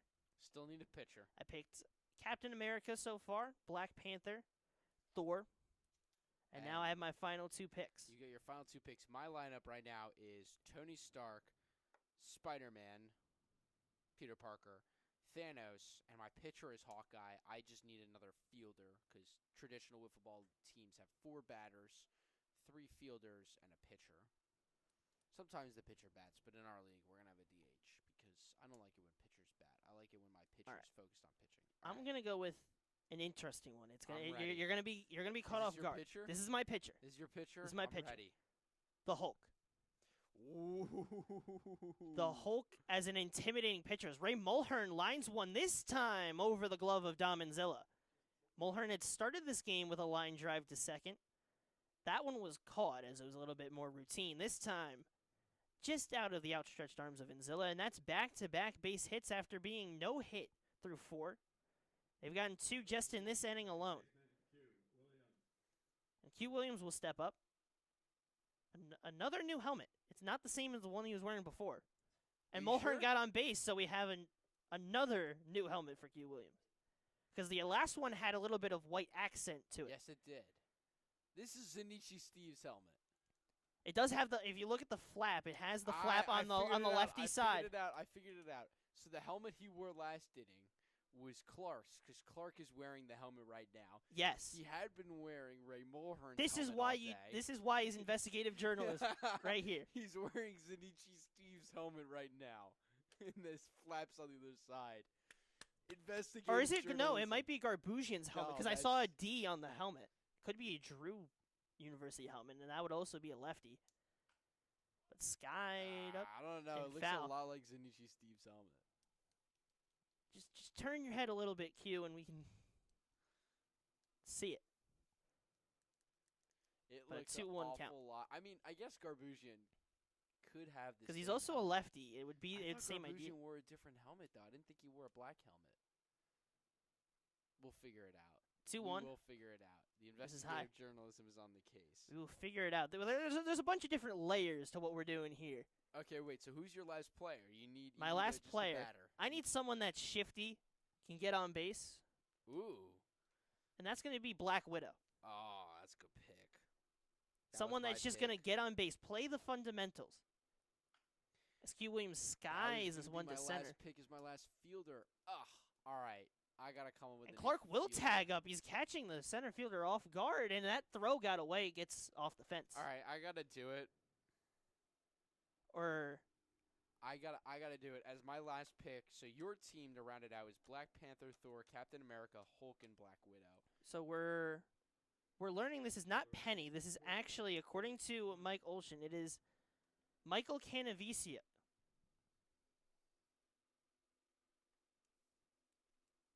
Nope, that's the wrong person. So he had been in since the beginning of the inning. It is Penny had been listed across the whole season as the number 10, but today it'll be Canavicio. He's listed as number 5 on the website, but wearing number 10 today. Pitcher for Rutgers, Newark. And that one skied to right field by Chase Bonner. Back goes Chiola, and it's gone. Casey Chiola writes a farewell letter. It's a 3-run shot for the Ryder commit. And he brings the Mammoths within striking distance. A big shot. And brings it just that bit closer. A great swing from Bonner. Got every bit of it. Sent it over the right field wall. I'll be seeing that a lot more. He's committed to Rider University. See him over there at Sonny Pizarro Field. All right, so to round out my team, I have Spider-Man, Tony Stark, Hawkeye, Thanos, and my last pick I'm going with Deadpool. Ooh. I need a little personality. Charisma, personality. A I little like personality. I like having some pop and personality. All right. Now, I'm going to save it. I'm going to tease it. But I think Sonny Weaver is the greatest general manager ever, and you'll have to stick around until the top of the 6th to find out why Sonny Weaver. And for those of you who haven't seen Draft Day, at this point, follows that's the on Cleveland you. Browns in that movie. Sonny Weaver's the GM of the Cleveland Browns, and His it follows father was along the head coach, and you've never seen You've it, never Jeff? seen it, Jeff? Jeff, I've watched it every year. Every year, the night before draft day for the last 2 years. You should watch it just to You've never evaluate the seen decisions. Moneyball? Oh, you Oh yeah. kind of, yeah. Yeah, it's the but like kind of yeah. I could see how you can say it's the football version of Moneyball in a way. Yeah, but it is basically draft day. It's the entire film is one day. The entire film is just one day and it's draft day. You should. I've watched it every single year on the before the first day of the draft. for the last, I want to say, 3 years. I've watched it. 3-1. 3 or 4 years. Canavicio's 3-1 is hit hard on the ground, and Jack Hughes has a base hit of his own. So the Mammoths offense has come alive. This is Mike Canavicio. Number 14. Now it's Brandon Lowell trying to keep the momentum going. Oh my God, I messed up. So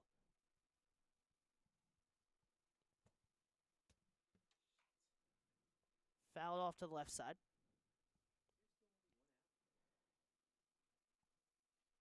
The Mammoths just keep on chugging along. This offense has found its groove. Can it continue? They need an explosive inning. 3 is a good inning, but you're running out of outs. You want to get as much while you have the pitcher in control, and Lowell sends this one to left center, but it gets over the hands of Wizakowski, and because of it, Jack Hughes will come in to score. So a RBI double from Brandon Lowell and another big swing. Bonner had the 3-run home run to right field. Jack Hughes a hard hit grounder, and then Brandon Lowell sending that one in the left field. And Wizakowski was just out of his outreached arms. At first it seemed like he might have made a really nice play out there. Instead it got over his head, and Hughes came in to score. And now Buzz Gresh, who we know can put a big swing into one, took a major hack on the 0-1. So 1 down, but a runner on second. The Mammoths trail by 2, the tying run at the plate. In a game where the Mammoths were no hit through 4, now have come alive.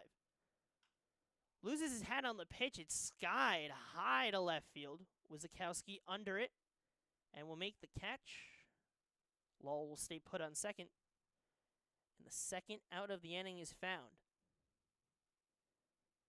So now it is Number 7, right fielder Zanichi Steve up at the plate, and this is where we can get a good look and see whether that was the helmet or not. And I believe it's different from the helmet that Q Williams was wearing, as you can see an emblem on the back half.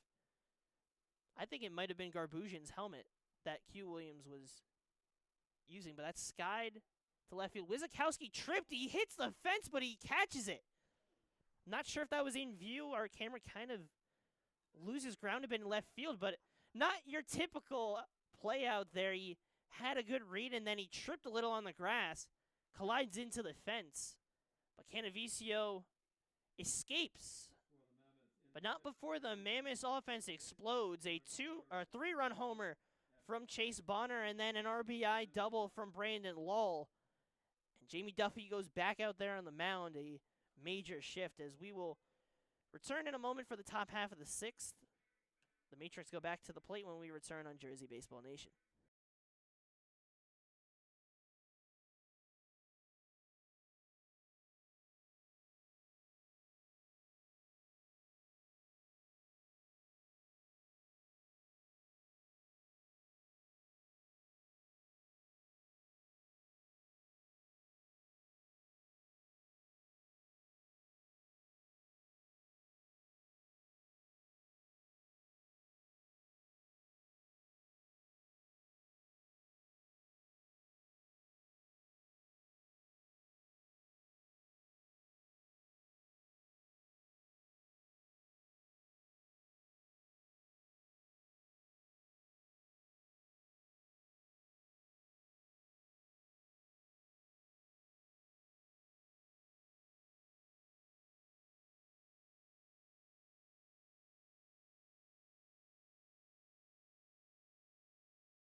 top of the 6th. Julius Rosado against Jamie Duffy.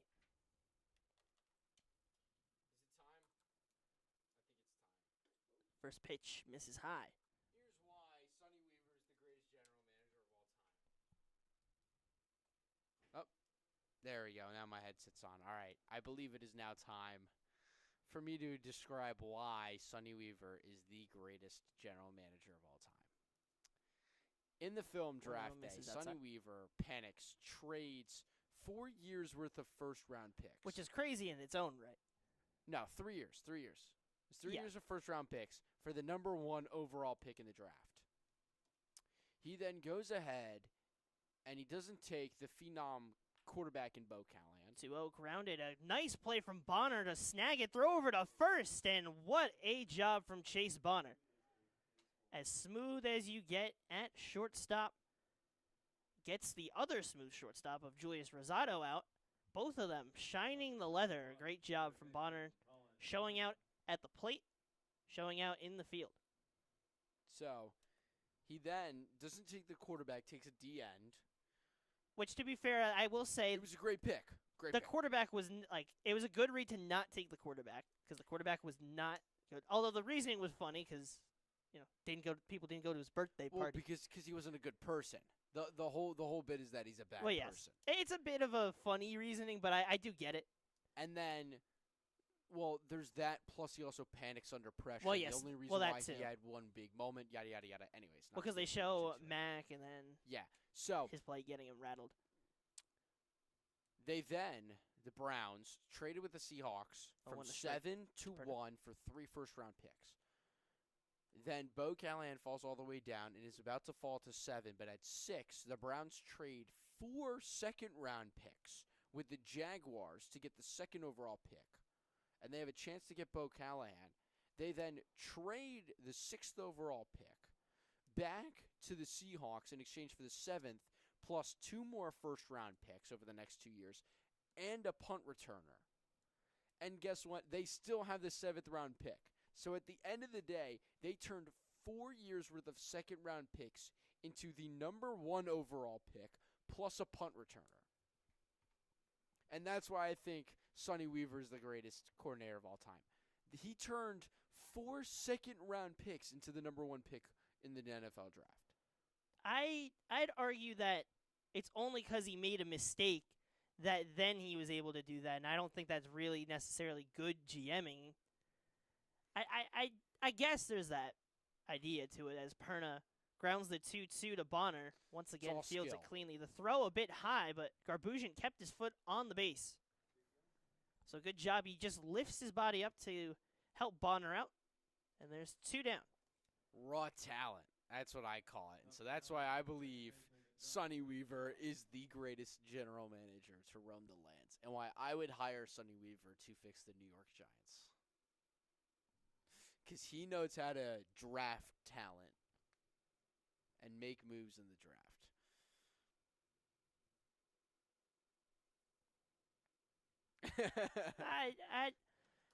I don't know. I just think it's kind of. You think he got lucky? I think he got lucky. You don't want to give him the credit. I don't think he deserves the credit for giving up all your years basically of picks just for. But then to have the skill to haggle and negotiate and get the 6th. As Inzilla drives one to left field and it hits off the top of the wall and it's gone. Dom Inzilla fights the monsters he has with Moody and sends a farewell letter to left field. Dom Inzilla extends the lead to 3. A 9-6 lead, and we've seen a couple of home runs here now at Moody Park. A big swing, and you got to be happy to see it. We talked about Inzilla a lot, about how he struggled here at Moody. We don't see him come through a lot here at Moody, but does exactly what he needs to do and gets the big swing that we've been waiting to see. We knew it was there. They're just waiting for it to happen. We knew it was coming. It was just destined. You know, I said he was due earlier. I guess I was just a little delayed on the instance happening right after, because we've had situations where we've said someone's due and they come through right after we say it. But it was a little bit of delayed gratification, but comes nonetheless. Jamie Duffy gets back going. against Wisniewski. So 1-1 count. Breaking pitch just misses. I don't know. What else could we yap about? Well, we never broke down our final teams. We kind of ended up in the draft day conversation. Yeah, well, I mean, I feel like I kind of put a rep on the teams. My team's obviously the better one with Deadpool, Spider-Man, and Tony Stark. With Hawkeye as the pinpoint pitcher, you're not touching that. Here's the big difference is that while Hulk's on the mound, it's kind of like 2017-18 Aroldis Chapman. He's just going to be throwing 100 with no movement. It's going to be flat. And eventually, I guess Tony Stark learns from his mistakes and will figure out a way to hit the ball. Although you better watch out because he might throw a car at you. With Hulk. But I also have Thanos who beat Hulk. I guess that's true. Yeah, So, there is Thanos. There is Thanos. And he also has the Reality Stone, so he can like really control. Well, no, pretty this much is Thanos without the stones. This is Thanos. I mean, still, Thanos on his own is strong enough, but that's a fly out Thanos on his own beat Hulk. to the outfield end. A good job to recover after the home run from Dom Inzilla. We'll head to the bottom half of the sixth and see how it fares when we return on Jersey Baseball Nation.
Michael Canavicio back out on the mound.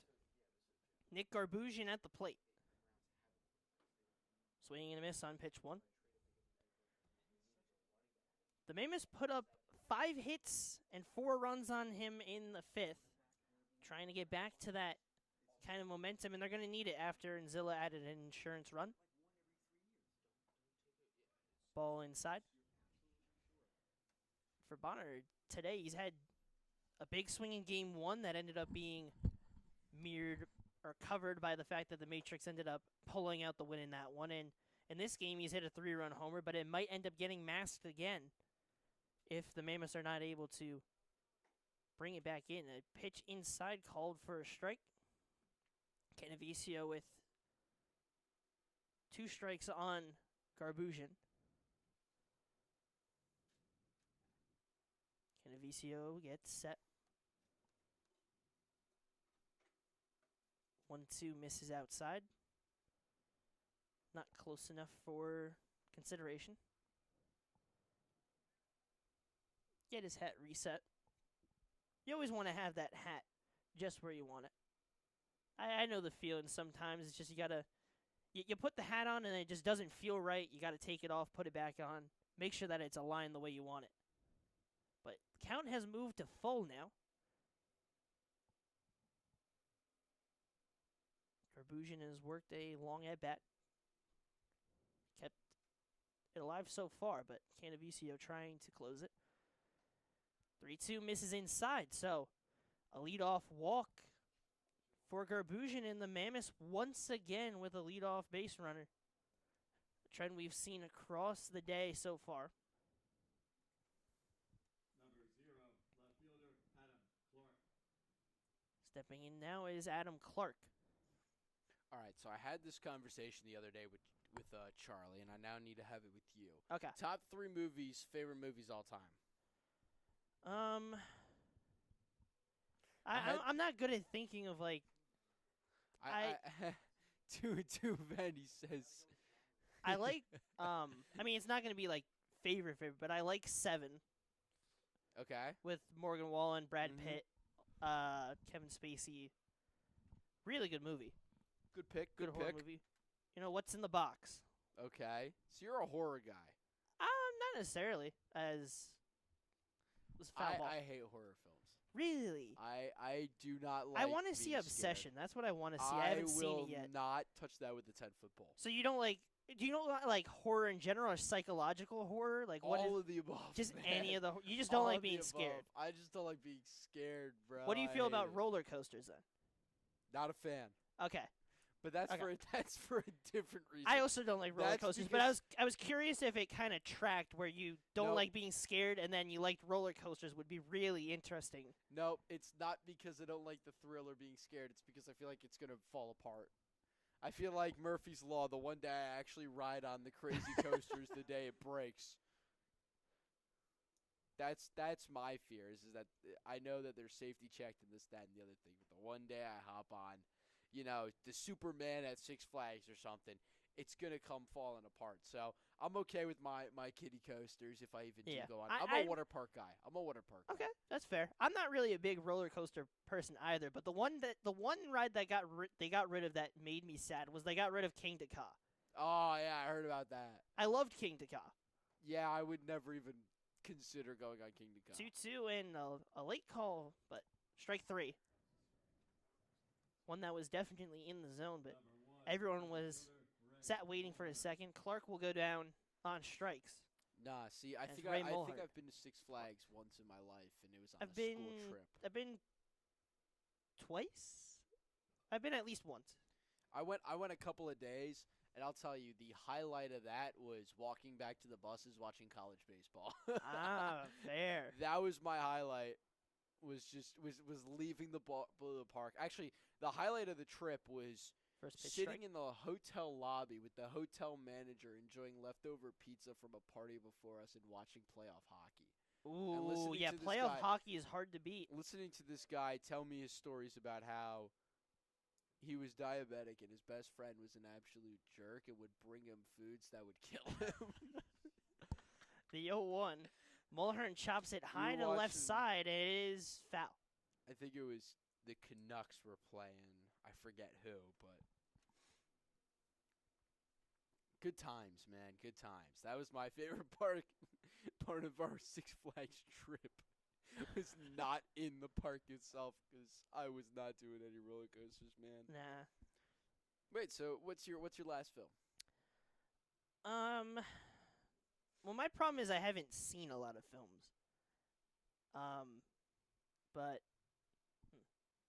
I've been on a heater of watching a lot of films lately. I'm somebody that for the I'll last put Moneyball in there. I like Moneyball's Moneyball. good pick.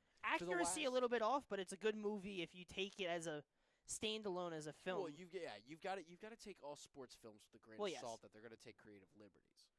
But over the last, I'd say 3 years, I think I had watched before this past Sandlot's month. got to be in there as well, obviously. Ooh. Before this past month, over the last 3 years, I think I watched a combined total of maybe 10 films. I had been dialed in on sports, and I realized, I need to have some variety in life. I can't all just be sports, although I love sports so Swing much. and a miss that from I'll just- Mulhern. Canavicio gets the strikeout. And 2 down now. So lately, I've been watching a lot of films, and here's the top of here's basically what I've watched because they're all great films.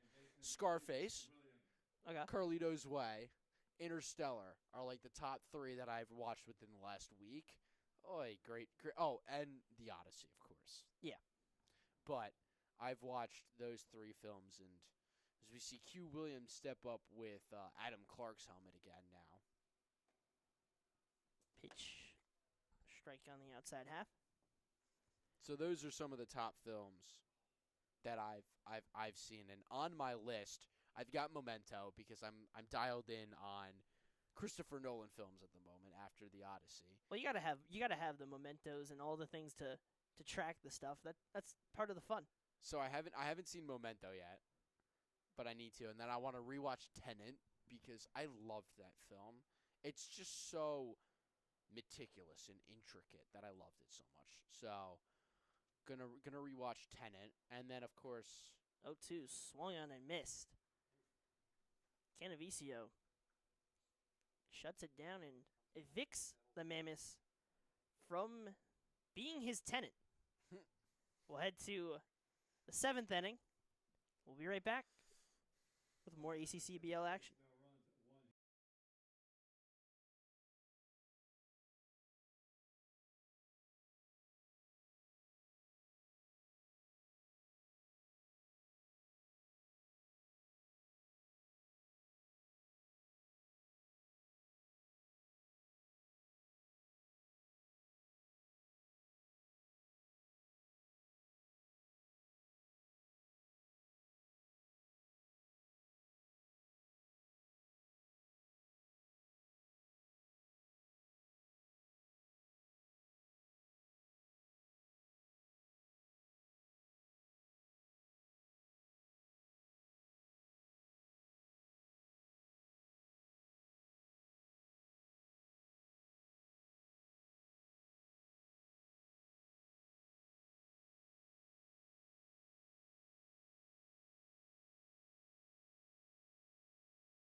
We are back for the top of the 7th.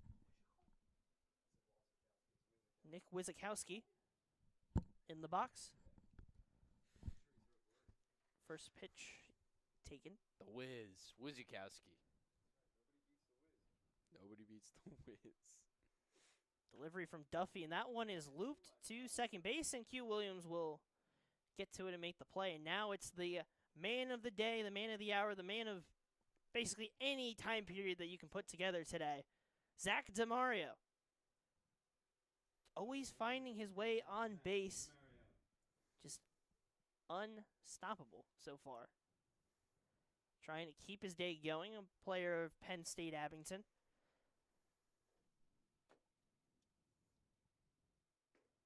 First pitch low.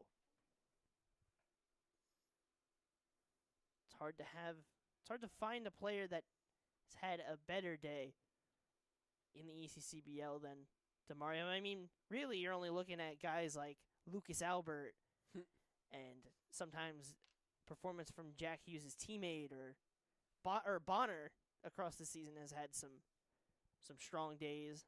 Even Jay Slater on his team. And across the whole league, there's been a lot of great performances. Chase Kowal has had his fair share of great days. Chase Kowal. Unfortunately, here we don't.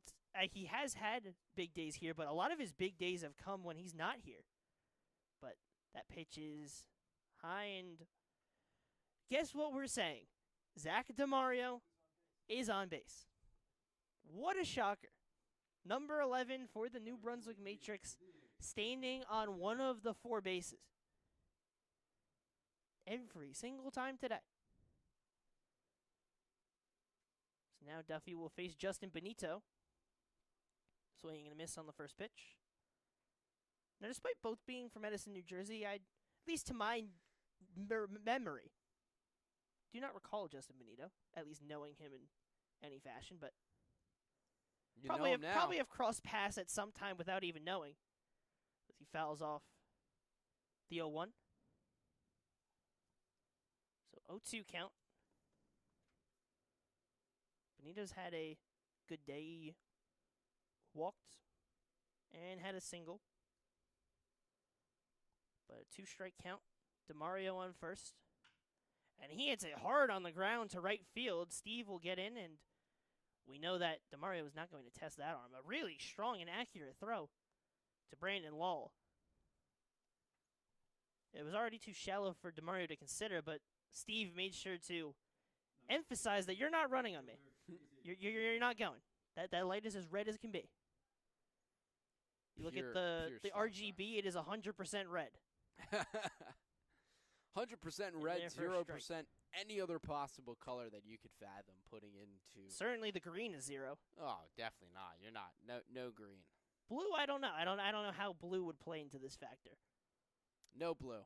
I would say Pure no blue. red. I think just pure red just fits the arm that he's shown. Now, I don't know anything about computers, but RGB, why is it not just yellow? You think the primary colors. Why is it green, blue, and red? What am I missing about a computer that it's not green, blue, and red? Giola skies it to left, and Clark will make the play. 2 down, and Joey Spinello will step up. You know, it is always very interesting. You have the RGB for computers. You have the primary colors. For everything else, I guess. You got your trios. Trios that make up everything. Everything that we see. Good old red, blue, yellow, or if you go more specific, cyan, magenta. Cyan, magenta. Now It also those depends because now sometimes those like are paint color, colors. like sometimes paint color, like paint, they determine it differently than eyesight versus, printers. Everything has a different metric to them, but it seems like the common trend is that you have 3 core parts to it. And I'm not gonna say I'm a color expert. I haven't taken anything like a theory class on color of how it works.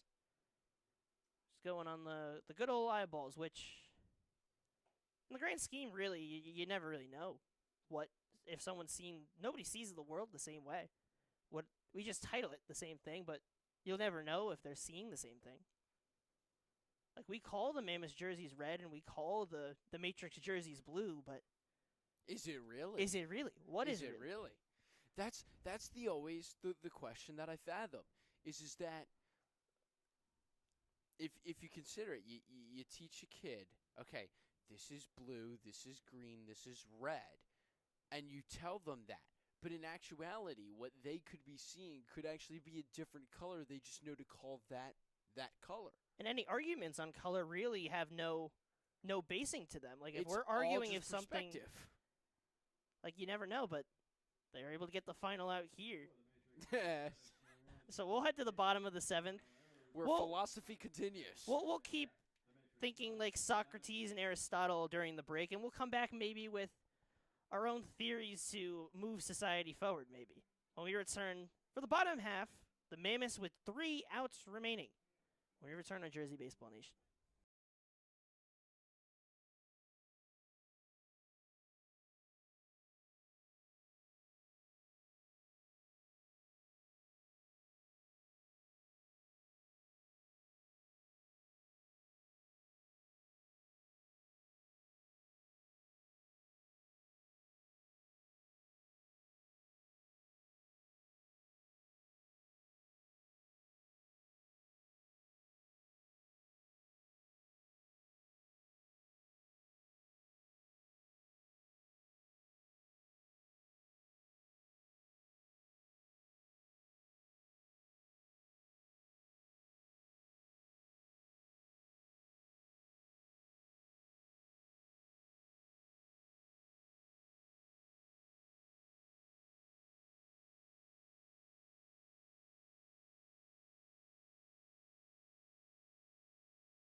bottom of the 7th.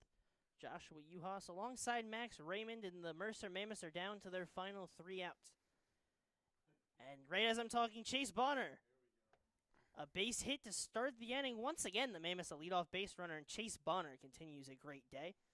Yeah, well, that's Chase Bonner doing Chase Bonner. I mean, you hit a 3-run homer earlier, and apparently I mixed up who's writing farewell letters. Maybe his pen name is Casey Chiola, you know? That's some pen name. That's some pen name, the pen name of a opposing player. Well, you know, it's just like the English used to do. They used to name wars after the enemies they beat. I guess that is true. Now, the French and Indian War named a war after the enemies they beat. That's the only English war I could tell you off of the top of my head. But yes, I did do well in history. I could tell you that the War of 1812 and Andrew Jackson only became Andrew Jackson president because of his successes in battle in the war in 1812 after the war ended. Yeah, but the question is, when was the War of 1812? 1813. Jack Hughes at the plate. Chase Bonner on first. And a 1-1 count. We've had a long day here. Game 1 was extremely long. It caused this game to start at 8:14. And it's also, this is a game on a Wednesday. Usually we're Tuesday, Thursday, Saturday for the schedule, but and for me, this is inning number 14 of broadcasting. it's a lot of Excuse me, Oh. 15. Inning 15 of yes, broadcasting. because it went to 'cause extras. We went to extras. We went to extras. We went to extras, right? Right. Right. Right. It 1-2. went to extras. Canavicio. Breaking pitch taken. Oh, man. I still have that saved on my phone. It is phenomenal. Robin, right. You know, we're just a couple of guys having fun here in the grand scheme of things when you break it down. We have our baseball, which is always important, but we make sure to have some fun along the way as well. If you're not having fun, then what are you? Then what are you doing? If you're not having fun, what's the point? I don't want to go down the theological path line again. I've already expended too much brain power. We've seen 41 runs today. Really? That is Hughes a lot of skies runs. that one to the right center gap. Bonner will round second and head to third. Hughes will head to second. Will Bonner round? He will. He's heading home and he will get in standing. And once again, the Mammoths have made this game interesting. Jack Hughes launched the double into the right center gap, and it is 9-7. And it actually, funny enough, you look at the scoreboard, it matches up. 9 runs on 9 hits for the Matrix. And now 7 runs on 7 hits for the Mammoths. How about that? A lot of repetition. And you know who's been one of the stars of the game? A guy with repetition in his number of the catcher, Zach DeMario. In there for a strike. Brandon Law steps up. Had a nice base hit his last time up. Would hope to have it again. The Mammoths have had some big swings off of Canavicio in his work so far, and Law fouls that off to the left side.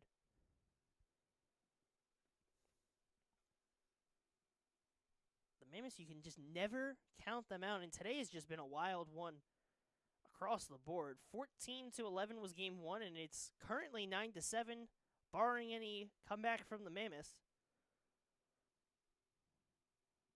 It's the 0-2 delivery. Swing and a miss. He blows it by him. Strikes out Law, and the first out is made. Mammoths down to 2 outs left. And now we'll step Buzz Gresh. And what a guy Buzz Gresh is. He plays baseball just with absolute With a vengeance. conviction. With pure conviction. 100% energy, 100% effort, 100% of the time. Whether he's up by 50 or down by a million. You're going to get 100% out of Buzz Gresh. You're getting 100% and maybe a bit more. He stood as still as possible on the first pitch and took it for a ball. Now the 1-0. Barely moves as well. Didn't really need to. Breaking pitch that did not drop. 2-0 now, and Gresh represents the tying run. Zenichi Steve in the on-deck circle represents the winning run. 2-0 is the count. Misses just outside. 3-0 the count. If you're Gresh, you consider taking.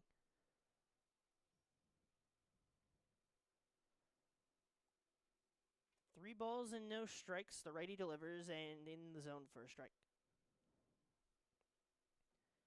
Good old Curiel strike.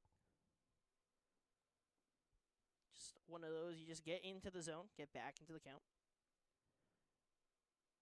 3-1, a hitter's count for Gresh. With Jack Hughes in scoring position, fouls it back into the backstop. So a full count now.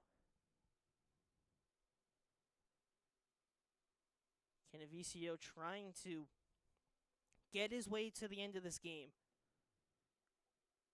and build a sweep for the Matrix, where we often see in doubleheaders, a lot of times splits. It's Gresh. Skies one to the right center gap, and that one's going to drop. Hughes will round third and head to home. Gresh into second, and a little bit of deja vu. An RBI double to right center. And the Mammoths are within one and still stands. 9 runs, 9 hits, and now it's 8 runs, 8 hits. And courtesy to Jeff, Buzz hit that one a light year. He'll be here all week, all season, as much as you need. We love Jeff over here, and it's a good one. So now Zenichi Steve, first pitch outside. To our knowledge, nobody is warming up for the Matrix.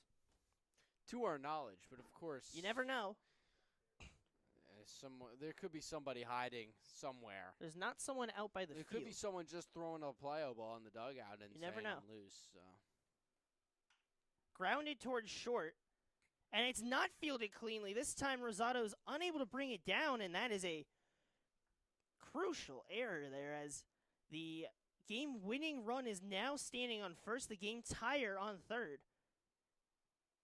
Gresh was always going to make it to third on that play, but Rosado's would hope to get that one back because he had a chance for Steve. It was a routine ground out, got away from him. Good old Major League. Continuing our movie talk. Olay! Damn it, darn. I don't want to Olay. see none of that Olay. And Steve, a very good jump. There was no chance for anyone to get him. He was already moving, he was running, and by the time he could step off the mound, there was no balk. He did a good job of getting off in a safe manner, but it's now second and third. And Nick Garbusian at the plate in a crazy second game. We gonna get more extra innings of action? 1-0 called strike on the inside half. Canavicio versus Garbusian. Behind Garbusian is Adam Clark. There is an open base, but a 1-1 count with runners on second and third. Swing and a miss. On the pitch on the outside half. 1-2 now.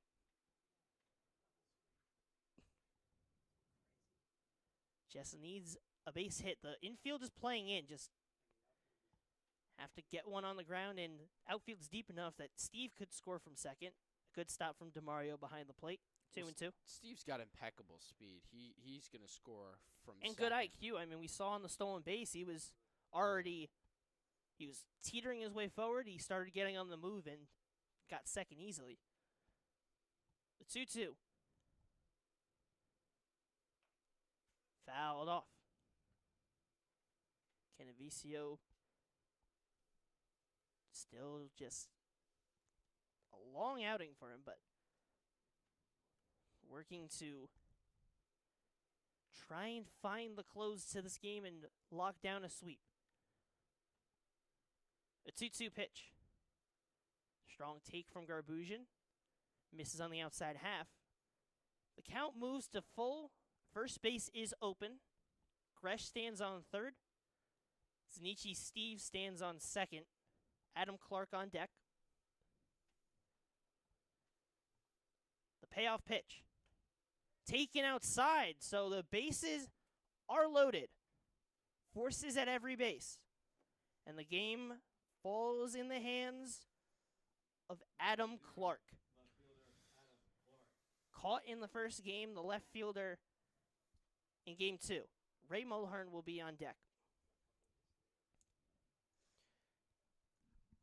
He's hit the ball well so far today, but as big of a bat as you're going to find, big of a spot you're going to find yourself in. The chance to be the hero. First pitch just misses outside. Gresh, as a reminder, is the tying run standing on third. And Znichi Steve is the game-winning run standing on second. If Steve comes in to score, this game is over. We have seen the Matrix turn some double plays today, though. That is not out of the question. And even as Rosado made an error this inning, he's been as smooth as can be aside from that. And you figure he would be able to rebound. Corners are in. Double play depth for the middle infield. Canavicio's 1-0 in the dirt.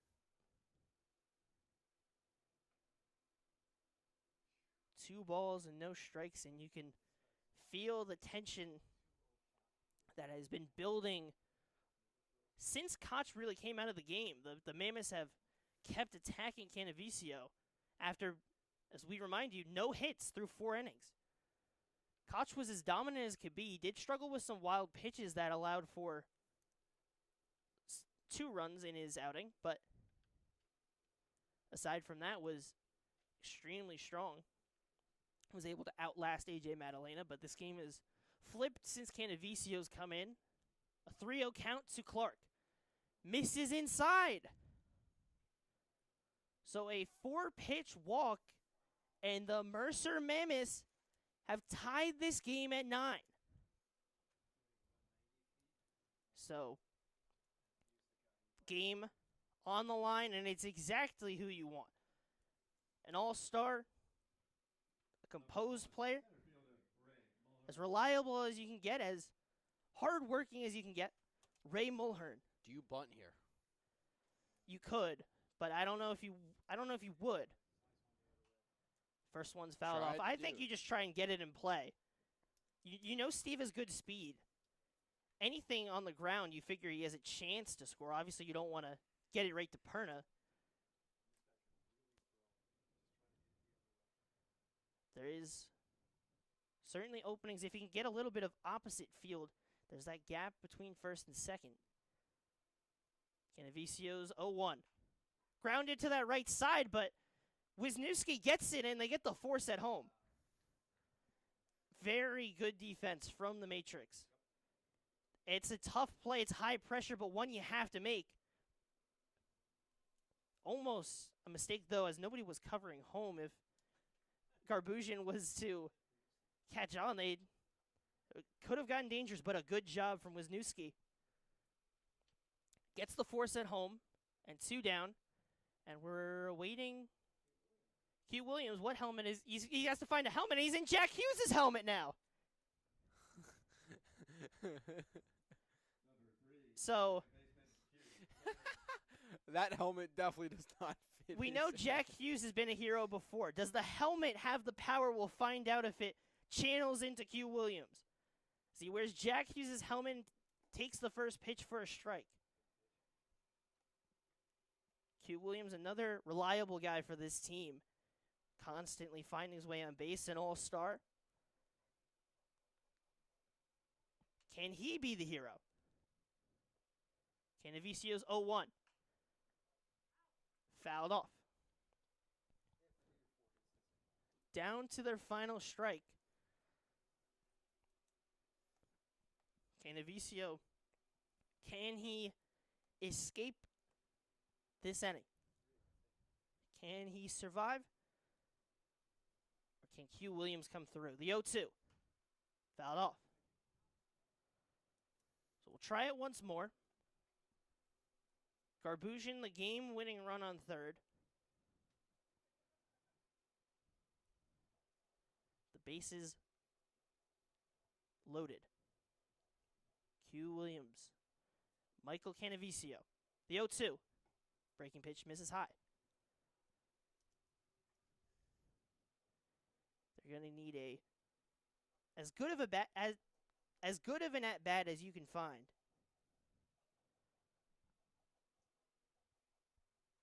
With 2 down and the bases loaded, the game tied at 9. The 1-2 misses high.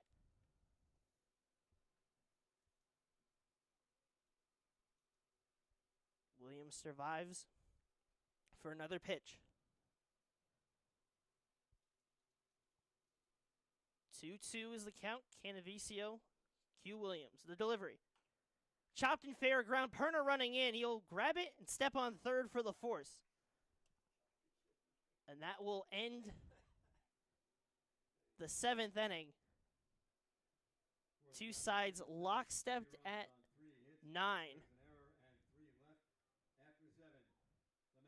And through 7. What a crazy game so far. And just from game 1 to that. And I believe that this is going to be the end of the game. Unfortunately, there is a curfew that we must advise, as we are getting messages from Commissioner Mike Olshan informing us that that is the end of the game. And so this one will result in a tie. And I don't know, because the Mammoths are going out in the field. As we have been receiving texts from Mike telling us that this one is over. So that'll be ball game. Hold on. I had no idea, but Mike is texting us telling us we have an 11 o'clock curfew and we should wrap it up. Actually. They make more noise across the street. So we'll take a quick break.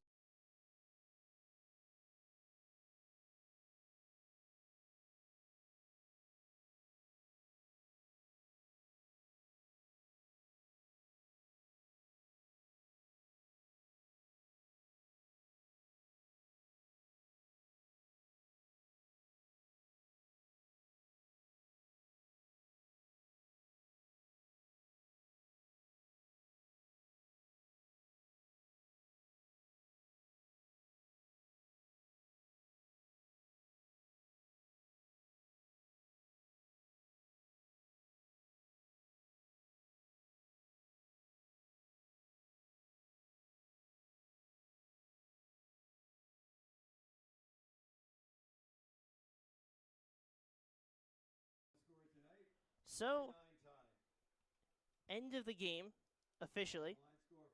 A crazy matchup between these two sides, but the Matrix will get a second tie.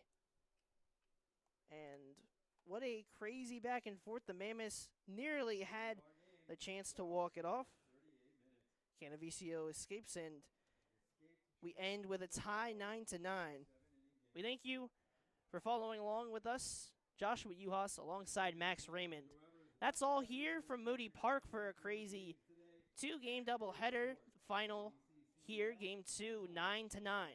The two teams tie. Thank you for watching, and we'll be back next time for some more ECCBL action on Jersey Baseball Nation.